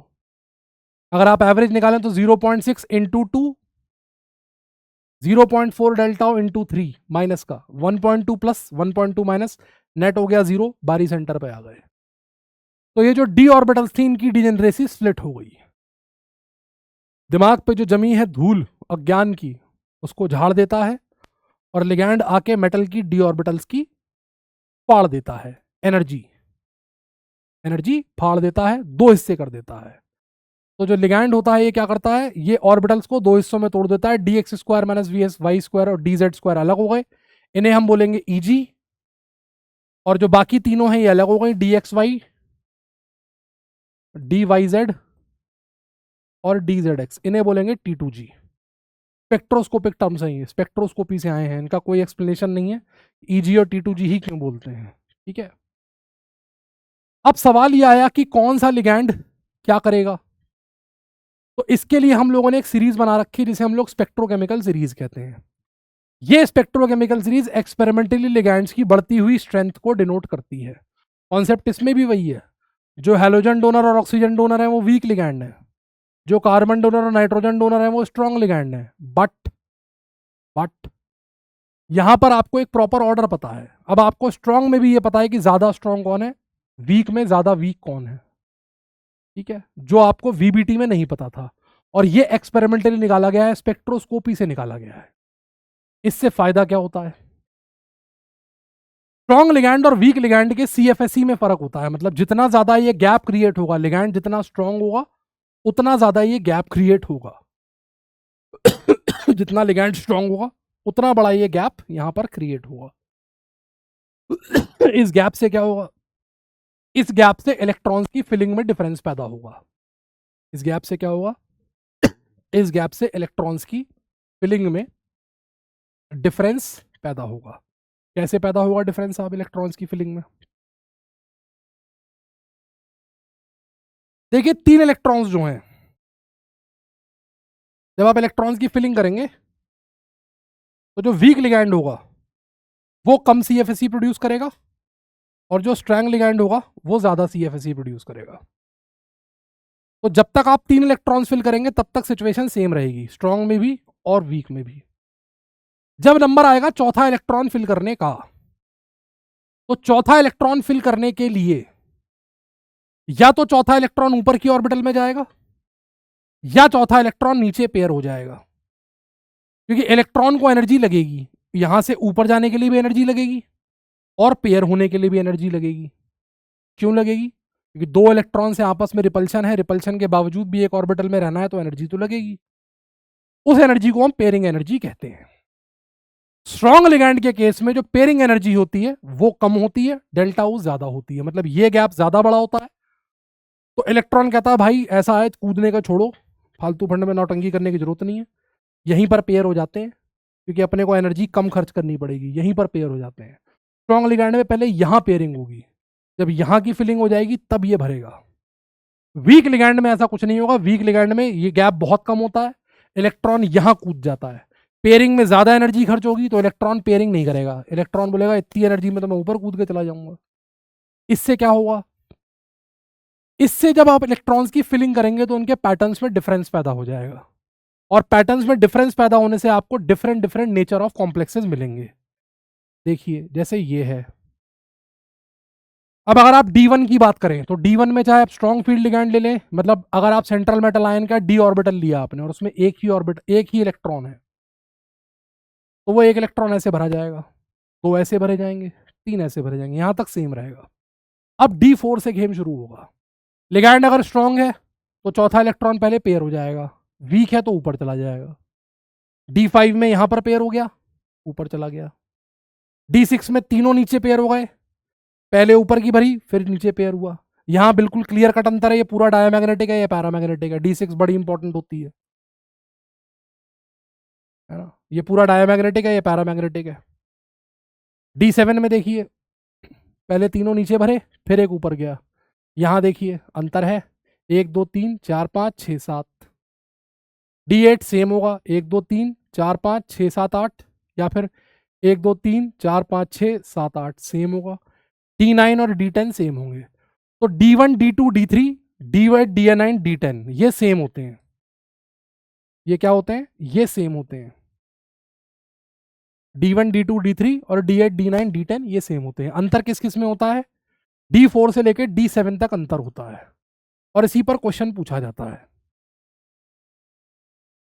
अब D4 से लेकर D7 तक जो स्ट्रॉन्ग फील्ड लिगैंड वाले हैं, इनमें आप देख रहे हैं कि नीचे वाली ऑर्बिटल ज्यादा फिल हो रही हैं, तो इन्हें हम कहते हैं लो स्पिन कॉम्प्लेक्स। लो स्पिन कॉम्प्लेक्स। और D4 से लेकर D7 तक आप देख रहे हैं ऊपर वाले भी घूम रहे हैं, हायर एनर्जी वाली ऑर्बिटल में भी इलेक्ट्रॉन जा रहा है, तो इन्हें हम कहते हैं हाई स्पिन कॉम्प्लेक्स। तो ये बातें मैं कुछ लिख देता हूं, जैसे D1 D2 D3 और D8 D9 D10 ये same for strong field ligand हो चाहे वीक फील्ड लिगैंड हो। D4 से D7 स्ट्रॉन्ग फील्ड लिगैंड, क्योंकि इसमें पहले प्राइमरीली लोअर एनर्जी वाली ऑर्बिटल्स भरती हैं, इसलिए हम लो स्पिन कॉम्प्लेक्स बोलते हैं, ठीक है। और D4 से D7 इसमें लो के साथ हायर वाली भी भरती हैं, इसलिए इन्हें हम हाई स्पिन कॉम्प्लेक्स बोलते हैं। या इसको आप ऐसे समझ सकते हैं कि स्पिन क्या होती है under root nn+2 Bohr magneton, और n क्या होता है नंबर ऑफ अनपेयर्ड इलेक्ट्रॉन। अब अगर आप D4 से D7 देखेंगे तो आपको नंबर ऑफ अनपेयर्ड इलेक्ट्रॉन देखिए यहाँ कम मिलेंगे, जैसे यहाँ सफल में 2 हैं, यहाँ 4 हैं, यहाँ 1 है, यहाँ 5 है, यहाँ 1 भी नहीं है, यहाँ 4 है, यहाँ 1 है, यहाँ 3 है। तो ऑलरेडी जब आप स्पिन मैग्नेटिक मूवमेंट निकालेंगे तो विफल वालों का यानी WFL वालों का ज्यादा आएगा, विफल वालों का ज्यादा आएगा, सफल वालों का कम आएगा, इसलिए सफल वाले लो स्पिन कहलाते हैं, विफल वाले हाई स्पिन कहलाते हैं। ठीक है, अब ये जो एनर्जी का गैप है CFSE, ये बेसिकली जितना ज्यादा गैप प्रोड्यूस होगा, जितनी ज्यादा एनर्जी रिलीज होगी, गैप का मतलब एनर्जी रिलीज हुई, उतना स्टेबल कॉम्प्लेक्स बनेगा। तो ये जो गैप है CFSE, जितनी ज्यादा डी ऑर्बिटल की एनर्जी फटेगी उतना ज्यादा गैप प्रोड्यूस होगा, और उतने ज्यादा गैप की वजह से एनर्जी उतनी ही ज्यादा रिलीज होगी। तो जितनी ज्यादा एनर्जी रिलीज होगी स्टेबिलिटी ऑफ कॉम्प्लेक्स उतनी ही ज्यादा होगा। हाँ जी, तो स्टेबिलिटी और CFSE डायरेक्टली प्रोपोर्शनल है। तो पहला हो गया nature of ligand, strong ligand ज्यादा फाड़ेगा, ज्यादा गैप क्रिएट करेगा, स्टेबल लिगैंड होगा, स्टेबल कॉम्प्लेक्स बनाएगा, K3FeCN6 K3FeF6 से ज्यादा स्टेबल बनेगा।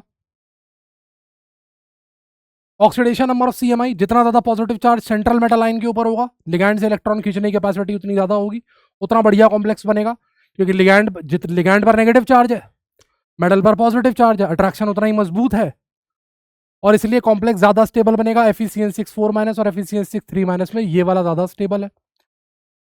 अगर 3D सीरीज का CMI है, उससे स्ट्रॉन्ग कॉम्प्लेक्स बनेगा 4D में, और उससे स्ट्रॉन्गर बनेगा 5D में।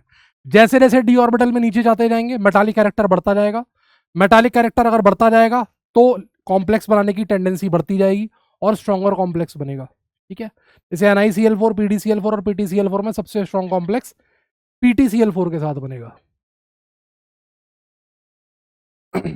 अगर मैं कलर ऑफ कॉम्प्लेक्स की बात करूं तो कॉम्प्लेक्सेस के अंदर जो कलर होता है वो भी हम इस थ्योरी से एक्सप्लेन कर सकते हैं। दो बातें होती हैं, पहली बात तो ये समझने वाली है कि कॉम्प्लीमेंट्री कलर हमें दिखाई पड़ता है। कॉम्प्लीमेंट्री कलर का क्या मतलब होता है? कॉम्प्लीमेंट्री कलर का मतलब होता है जिस कलर की वेवलेंथ लाइट अब्जॉर्ब हो गई, जिस कलर की वेवलेंथ अब्जॉर्ब हो गई उसका अपोजिट कलर हमें दिखाई पड़ेगा। जैसे अगर कॉम्प्लेक्स ने विबग्योर या इंडिगो कलर, वॉयलेट या इंडिगो कलर खाया है तो कॉम्प्लेक्स हमें येलो कलर का दिखाई पड़ेगा, ब्लू खाया है तो हमें ऑरेंज कलर का दिखाई पड़ेगा, ग्रीन खाया है तो रेड कलर का दिखाई पड़ेगा, येलो खाया तो वॉयलेट या इंडिगो दिखाई पड़ेगा, ऑरेंज खाया तो ब्लू दिखाई पड़ेगा, रेड खाया तो ग्रीन दिखाई पड़ेगा। एक बात। दूसरी बात, कॉम्प्लेक्स कलर्ड कब दिखाई पड़ता है? कॉम्प्लेक्स कलर्ड तब दिखाई पड़ता है जब हम इस पर लाइट फेंक के मारते हैं, क्योंकि हम जब इसे देखेंगे तभी हमें कलर दिखेगा। हमने कॉम्प्लेक्स पर लाइट फेंक के मारी, अब इस लाइट के अंदर एक व्हाइट लाइट मैंने फेंक के मारी, इसमें कोई एक ऐसा कलर है जिसकी वेवलेंथ, जिसके फोटॉन्स की एनर्जी hc/λ डेल्टा ओ के बराबर है। तो जैसे ही यहां नीचे बैठे हुए इलेक्ट्रॉन को डेल्टा ओ के बराबर एनर्जी मिल गई, डेल्टा ओ के बराबर एनर्जी मिल गई, ये हायर ऑर्बिटल में पहुंच जाएगा और ये लाइट वेट थोड़ा ना करेगी इसका, ये तो निकल गई।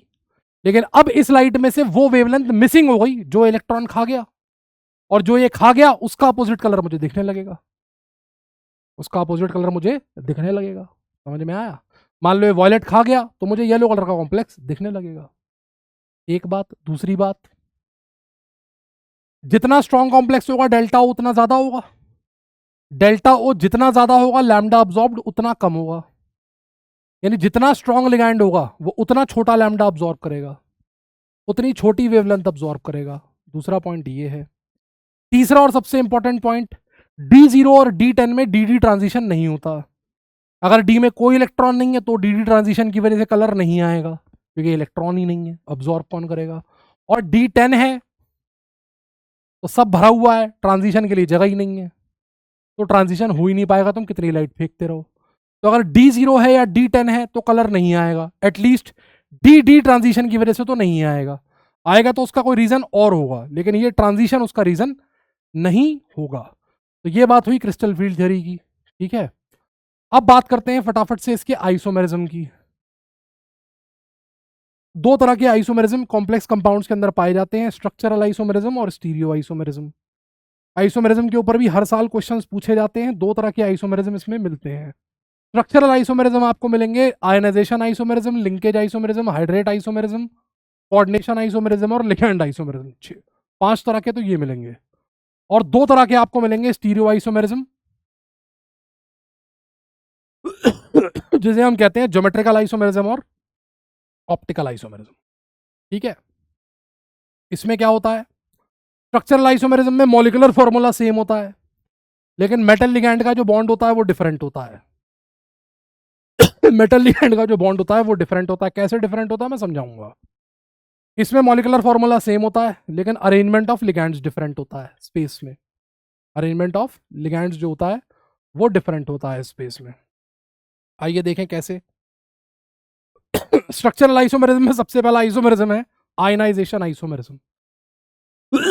आयनाइजेशन आइसोमेरिज्म में क्या होता है, मान लीजिए किसी लिगैंड में जो बाहर वाला आयन है, काउंटर आयन बोलते हैं जिसे, ये भी एक लिगैंड की तरह काम कर सकता है, तो आयनाइजेशन आइसोमेरिज्म पैदा हो जाएगा।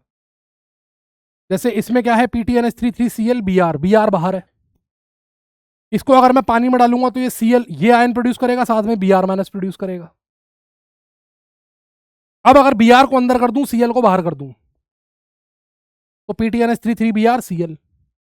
फॉर्मूला दोनों का सेम रहेगा। अगर मैं दोनों कॉम्प्लेक्सेस का फॉर्मूला लिखूंगा, दोनों कॉम्प्लेक्सेस का फॉर्मूला ये है PTNH3 Cl Br।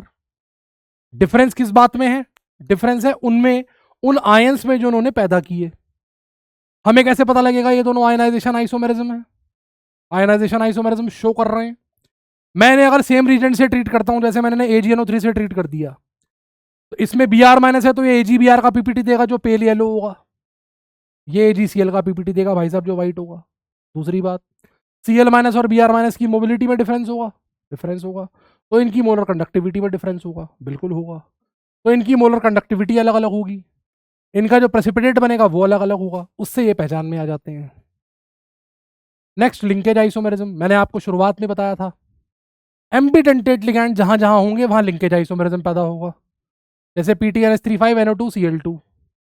अब NO2 जब डोनेट करेगा तो नाइट्रोजन से डोनेट करेगा तो एक फॉर्मूला बनेगा, ऑक्सीजन से डोनेट करेगा दूसरा फॉर्मूला बनेगा।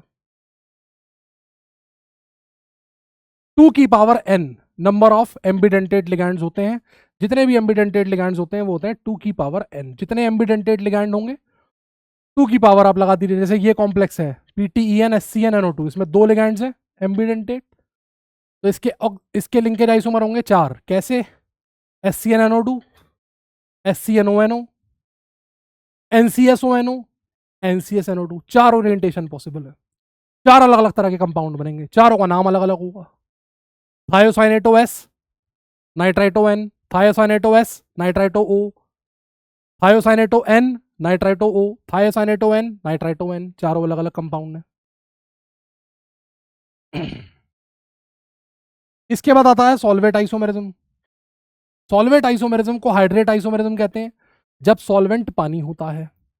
कोऑर्डिनेशन स्फीयर के अंदर सॉल्वेंट आइसोमेरिज्म में कोऑर्डिनेशन स्फीयर के अंदर नंबर ऑफ वाटर मॉलिक्यूल्स जो होता है वो अलग अलग होता है। नंबर ऑफ वाटर मॉलिक्यूल्स जो होते हैं वो अलग अलग होते हैं कोऑर्डिनेशन स्फीयर के अंदर। जैसे CrCl3.6H2 है, इस फॉर्मूले के सॉल्वेट आइसोमर बनाने हैं। एक सॉल्वेट आइसोमर ये होगा जिसमें 6 के 6 पानी अंदर है, एक पानी बाहर निकाल दिया, एक Cl अंदर घुसा दिया, दूसरा बन गया। 2 पानी बाहर निकाल दिए, तीसरा बन गया। तीनों पानी बाहर निकाल दिए, ये बन गया। लेकिन ध्यान दीजिए ये इसका सॉल्वेट आइसोमर नहीं है, क्योंकि सॉल्वेट आइसोमर के अंदर क्या होता है, सॉल्वेट आइसोमर के अंदर केवल पानी का नंबर डिफरेंट होता है, नेचर डिफरेंट नहीं होता। ये तीनों आयनिक कॉम्प्लेक्सेस हैं।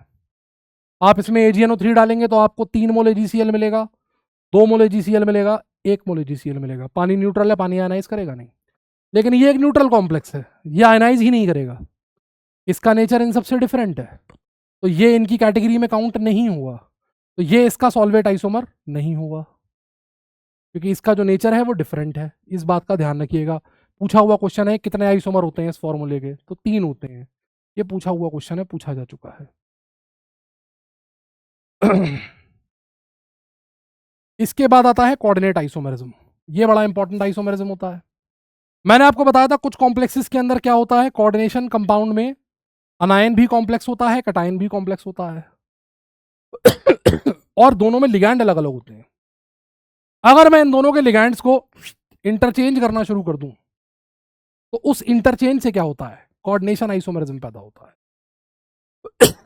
जैसे आपके पास अगर मोनोडेंटेट लिगैंड है, मेटल सेम है, तो कोऑर्डिनेशन आइसोमर होंगे कोऑर्डिनेशन नंबर बाई 2, और मेटल अगर डिफरेंट है तो कोऑर्डिनेशन नंबर के बराबर होंगे। ये फॉर्मूला होता है, डायरेक्ट आप इसको याद कर सकते हैं, इंपॉर्टेंट फॉर्मूला है। इसका एग्जांपल यहाँ लिया है, देखिए दोनों मोनोडेंटेट लिगैंड है, दोनों में लेकिन मेटल सेम है। अब आपने एक अमोनिया इधर भेजा, एक CN इधर ले गए, फिर एक अमोनिया और इधर भेजा, 2 हो गए, एक CN इधर ले आए, 2 हो गए, एक अमोनिया और भेजा, 3 हो गए, 3 हो गए, 3 हो गए, 3 हो गए, सॉर्टेड। अब जादू देखिएगा, जैसे ही आप चौथा अमोनिया इधर भेजेंगे तो ये और ये पहला वाला सेम, ये और ये दूसरा वाला सेम हो जाएंगे। देखिए केवल आगे का पीछे और पीछे का आगे लिखा है, चेक करके देखिए। अगला भेजेंगे तो ये और ये दोनों सेम हो गए, आगे का पीछे और पीछे का आगे लिखा है, बस। और अगर आप सारे CN इधर ले आए, सारे अमोनिया इधर ले आए, तो ये और ये वाला सेम हो गया। तो यानी ये वाला एक, ये 2 1, ये 2 1, ये 2 1, और अगर आप इसका अगला बनाएंगे जो कि ये बनेगा,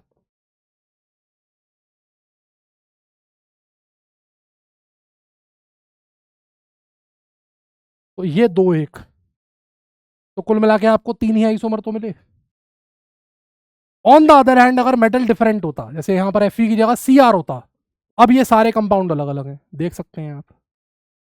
अब ये सारे कंपाउंड अलग अलग हैं, देख सकते हैं आप। कोई भी कंपाउंड मैच नहीं करेगा। सर देखो ना, ऐसे कैसे नहीं करेगा सर, ये देखो कर रहा है मैच, कहाँ कर रहा है। 4 अमोनिया यहाँ पर किसके साथ हैं, आयरन के साथ है, यहाँ 4 अमोनिया Cr के साथ हैं, अलग अलग है ना, इसलिए 6 के 6 अलग अलग कंपाउंड्स हैं।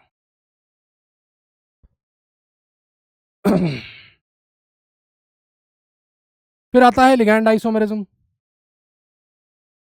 फिर आता है क्या, लिगैंड आइसोमेरिज्म। न्यूट्रल लिगैंड्स के अंदर, न्यूट्रल लिगैंड्स के अंदर हम लोगों ने 2 एग्जांपल देखे थे, जैसे एक देखा था PN, PN propene propane 1,2 diamine, और एक देखा था TN ट्राइमेथाइलिन डाइअमाइन या फिर प्रोपेन 1,3 डाइअमाइन। दोनों लिगैंड सेम है, केवल इसमें नाइट्रोजन की पोजीशन का अंतर है, यहाँ 1,2 पे लगा है, यहाँ 1,3 पे लगा है। तो ये दोनों लिगैंड एक दूसरे के आइसोमर है, इसलिए ये दोनों कंपाउंड लिगैंड आइसोमर है। जब लिगैंड एक दूसरे के आइसोमर होते हैं, ऑर्गेनिक केमिस्ट्री आपने पढ़ी होगी, दोनों लिगैंड एक दूसरे के स्ट्रक्चरल आइसोमर है, तो ये कॉम्प्लेक्सेस भी एक दूसरे के आइसोमर हो गए, इसे लिगैंड आइसोमरिज्म कहते हैं। ठीक है, ये इसका इंपॉर्टेंट केस है, सिंगल केस है ये। अब आइए इंपॉर्टेंट चीज, स्टीरियो आइसोमरिज्म। जो क्वेश्चंस पूछे जाएंगे वो आपसे स्टीरियो आइसोमरिज्म पे ज्यादा पूछे जाएंगे। स्टीरियो आइसोमरिज्म में क्या होता है, लिगैंड्स का जो अरेंजमेंट होता है वो डिफरेंट होता है ना। केवल और केवल हेट्रोलेप्टिक कॉम्प्लेक्सेस के अंदर आपको स्टीरियो आइसोमरिज्म मिलेगा, होमोलेप्टिक के अंदर नहीं मिलेगा। चारों लिगैंड जब सेम होंगे तो आपको कहीं भी स्टीरियो आइसोमरिज्म नहीं मिलेगा, क्योंकि चारों जब सेम होंगे तो आप डिफरेंट अरेंजमेंट देखोगे कैसे। चारों अगर सेम होंगे, मान लीजिए, मान लो मैं स्क्वायर प्लेनर कॉम्प्लेक्स बना रहा हूं, तो ए ए ए ए, अब इनको मैं चारों को कैसे अलग करूंगा, ये थोड़ा इस वाले ए को ऊपर को नीचे कर दिया, इसको ऊपर को नीचे कर दिया, तो भी तो यही बनेगा। चारों लिगैंड जब सेम होंगे तब नहीं होगा। स्टीरियो आइसोमेरिज्म होता है 2 प्रकार का, ज्योमेट्रिकल और ऑप्टिकल।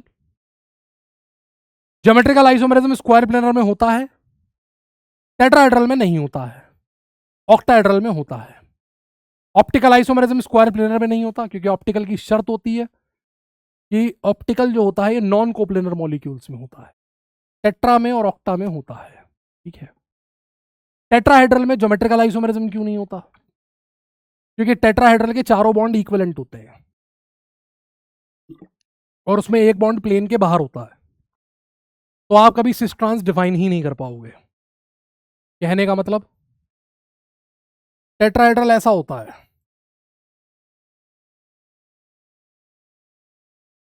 आप किसी भी पोजीशन पर बैठ जाओ, यहां बैठोगे आपको तीनों बिल्कुल एक जैसे दिखाई पड़ेंगे, यहां बैठोगे आपको तीनों बिल्कुल एक जैसे दिखाई पड़ेंगे, यहां बैठोगे आपको तीनों बिल्कुल एक जैसे दिखाई पड़ेंगे, यहां बैठोगे तीनों एक जैसे दिखाई पड़ेंगे।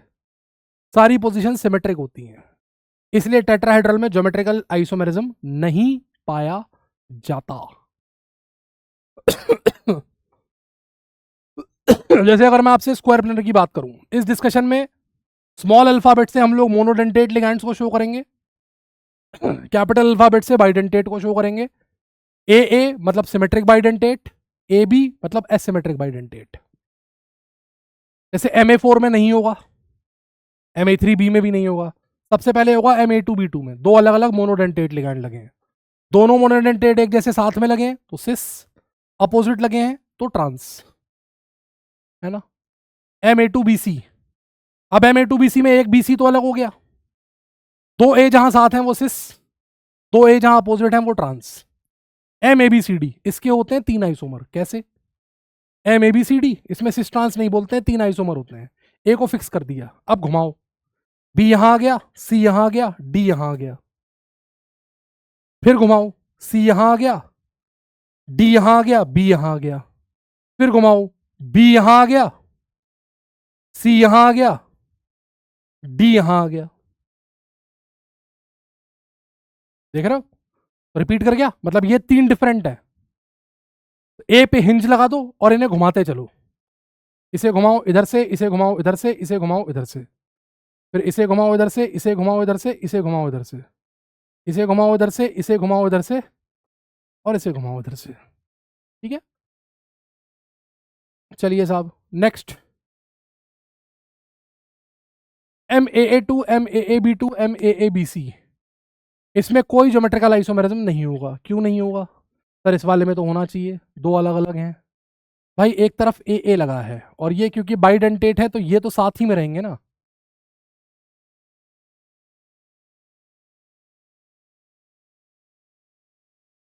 अगर मैंने उल्टा भी कर देता हूं तो देखो, यहाँ AB को देख रहा है, यहाँ AC को देख रहा है।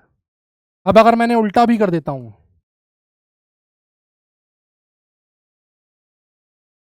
तो भी AB को देख रहा है, AC को देख रहा है, क्या फर्क पड़ गया? सेम ही तो है। इसलिए सिमेट्रिक बाइडेंटेट की प्रेजेंस में कभी भी ज्योमेट्रिकल आइसोमेरिज्म नहीं होता। असिमेट्रिक बाइडेंटेट होगा तो हो जाएगा, दोनों ए सामने पड़ेंगे, दोनों बी सामने पड़ेंगे सिस, दोनों ए अपोजिट, दोनों बी अपोजिट ट्रांस। MABBC में हो जाएगा, इसमें हो जाएगा। अभी AB को देख रहा है, BC को देख रहा है, यहाँ AC को देख रहा है, BB को देख रहा है, ये अलग अलग हैं। ठीक है ना, ये दोनों अलग अलग हैं तो इसमें हो जाएगा ज्योमेट्रिकल आइसोमेरिज्म। ये यहाँ पर एक लिस्ट बना दी गई है जिसमें आप देख सकते हैं कि सारे आइसोमेरिज्म को लिस्ट कर दिया गया है। सारे आइसोमेरिज्म को क्या कर दिया गया है? लिस्ट कर दिया गया है, देख सकते हैं आप। इसके बाद अगर ऑक्टाहेड्रल पे आए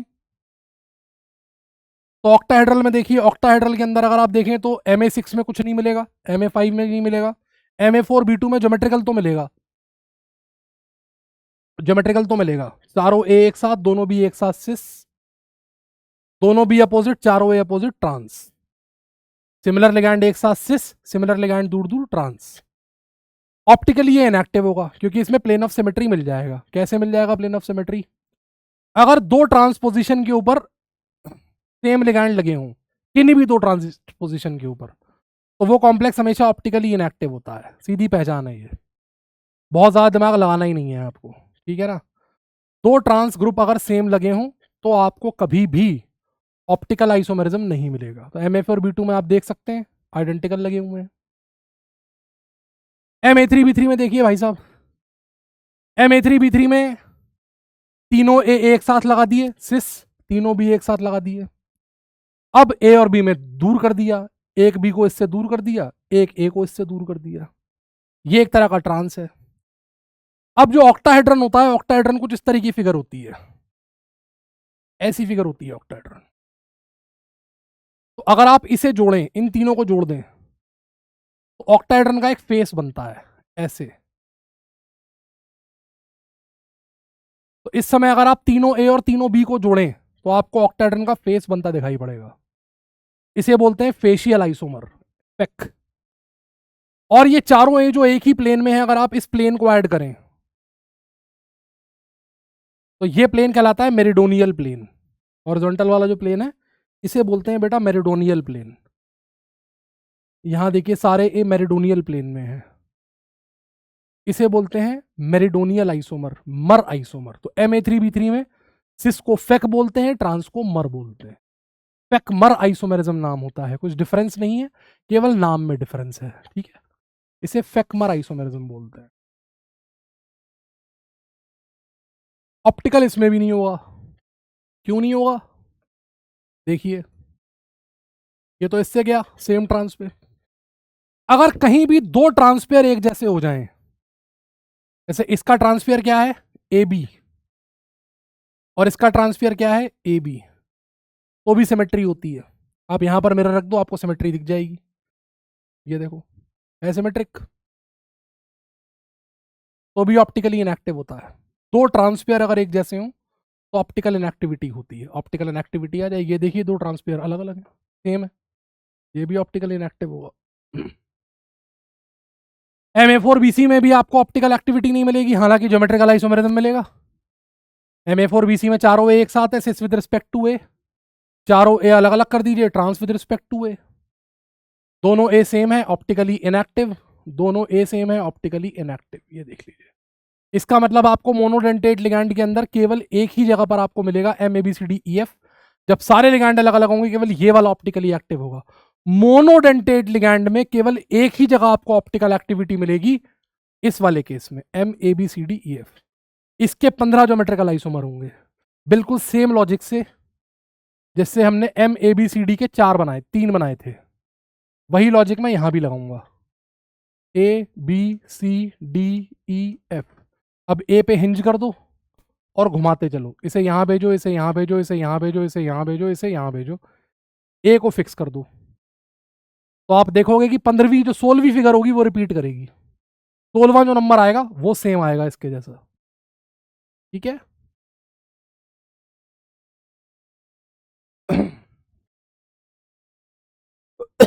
अब देखिए MAA2, MAA3, तीनों लिगैंड बाइडेंटेट और तीनों एक जैसे। इसमें ज्योमेट्रिकल आइसोमेरिज्म होगा ही, सिमेट्रिक बाइडेंटेट में ज्योमेट्रिकल हो ही नहीं सकता क्योंकि सिस ट्रांस डिफाइन ही नहीं होगा, लेकिन इसमें ऑप्टिकल होगा। क्यों? क्योंकि अगर मैं इसको ध्यान से बनाऊं, इसको अगर मैं ऐसे बनाऊं तो आपको समझ में आएगा। देखिएगा, इसमें तीनों रिंगें अलग अलग प्लेन में हैं। ये रिंग बोर्ड के प्लेन में है, ये वाली ये ऐसे बन रही है बोर्ड के प्लेन से ऊपर, और ये ऐसे बन रही है बोर्ड के प्लेन के नीचे, तो ये नॉन कोप्लेनर है।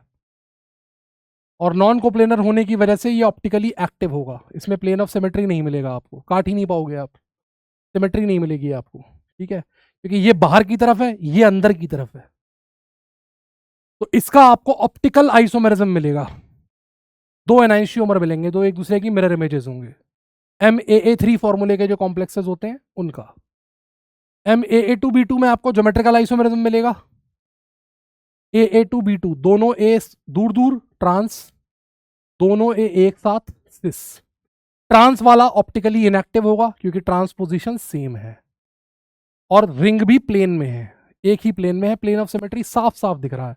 इसे बीच में से काट दूंगा ऐसे, जैसा ऊपर रखा है वैसे ही नीचे रखा है, ये देखो।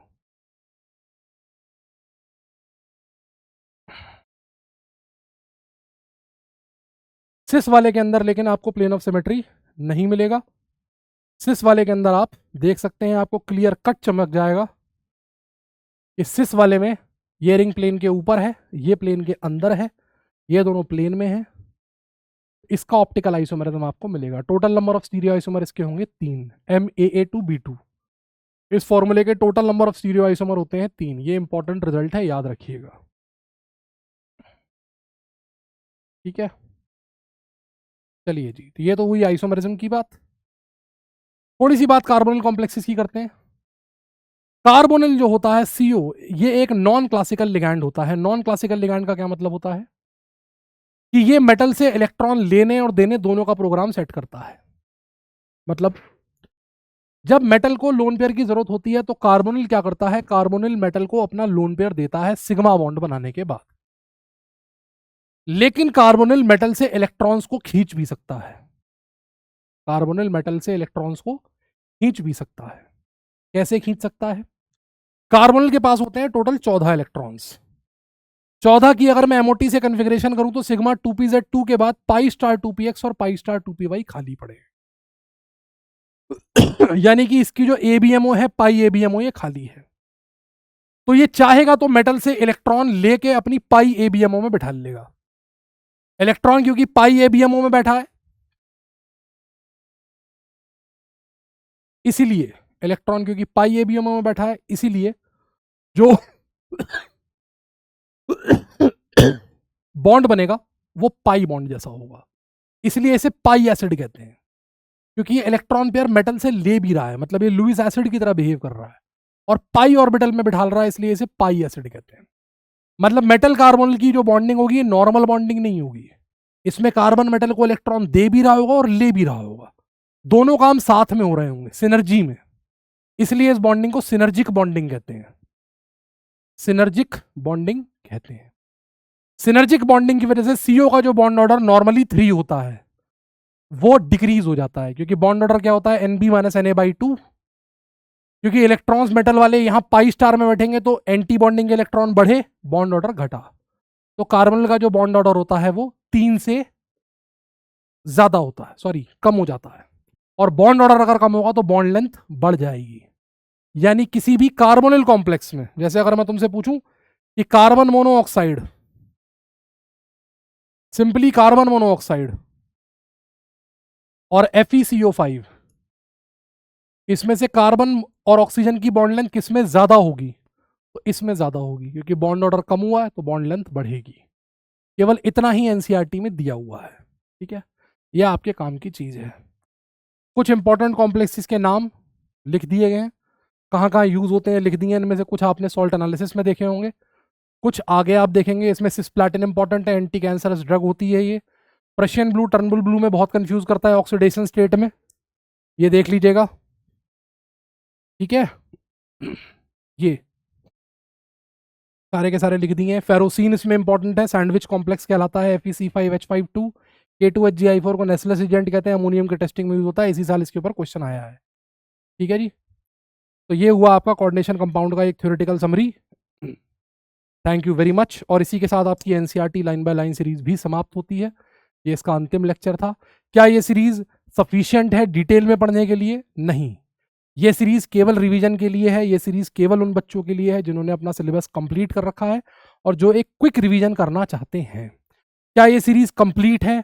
क्या केवल ये सीरीज कर लें तो नीट में हो जाएगा? नहीं, आपको पूरे साल भर तो पढ़ाई आपने करी ही होगी। अगर आप ये सोच रहे हैं कि आपने साल भर कुछ नहीं किया और केवल इस सीरीज से आपका हो जाएगा, नहीं होगा, मैं बिल्कुल साफ साफ बोलता हूँ, ठीक है। क्या इस सीरीज के लेक्चर देख लें तो हमसे पेपर में क्वेश्चन बन जाएंगे? नहीं, लेकिन हाँ, इस सीरीज के लेक्चर्स को जब मैं क्लब करूंगा नीट ब्रीफर के लेक्चर्स के साथ, जो कि बहुत ही जल्दी मार्च के फर्स्ट वीक में लॉन्च होने वाला है, जहां पर पूरी फिजिकल और इनऑर्गेनिक मैं ही पढ़ाऊंगा, तो वहां पर मैं आपको इन चैप्टर्स के क्वेश्चंस कराऊंगा। तो जब हम नीट ब्रीफर की तैयारी करेंगे, जब नीट ब्रीफर के लेक्चर्स होंगे, तो आपको मेरे लेक्चर से एक दिन पहले ये लेक्चर देखना होगा उस पर्टिकुलर टॉपिक का, और मैं आपको केवल क्वेश्चंस के थ्रू उस चैप्टर को रिवाइज कराऊंगा। तो इसकी थ्योरी और उसके क्वेश्चंस मिलके एक कंप्लीट पैकेज बनेगा जो आपको पूरा रिवीजन करा के आपके सिलेबस को कंप्लीट कर देगा, ठीक है। तो मिलता हूं आपसे बहुत ही जल्दी नीट ब्रीफर सीरीज के अगले लेक्चर में। नीट ब्रीफर सीरीज के लेक्चर में वो लेक्चर्स लाइव होंगे और बहुत ही जल्द उसको अनाउंस करेंगे और बहुत ही जल्द स्टार्ट करेंगे। तो तब तक के लिए आप सभी को मेरी बहुत बहुत शुभकामनाएं। All the best, thank you very much. और पढ़ाई करते रहिए, मेहनत करते रहिए, सफलता आपके कदम जरूर चूमेगी और भगवान ने चाहा तो रिजल्ट सेलिब्रेशन में आपसे ज़रूर मुलाकात होगी। धन्यवाद, थैंक यू, जय हिंद, जय भारत।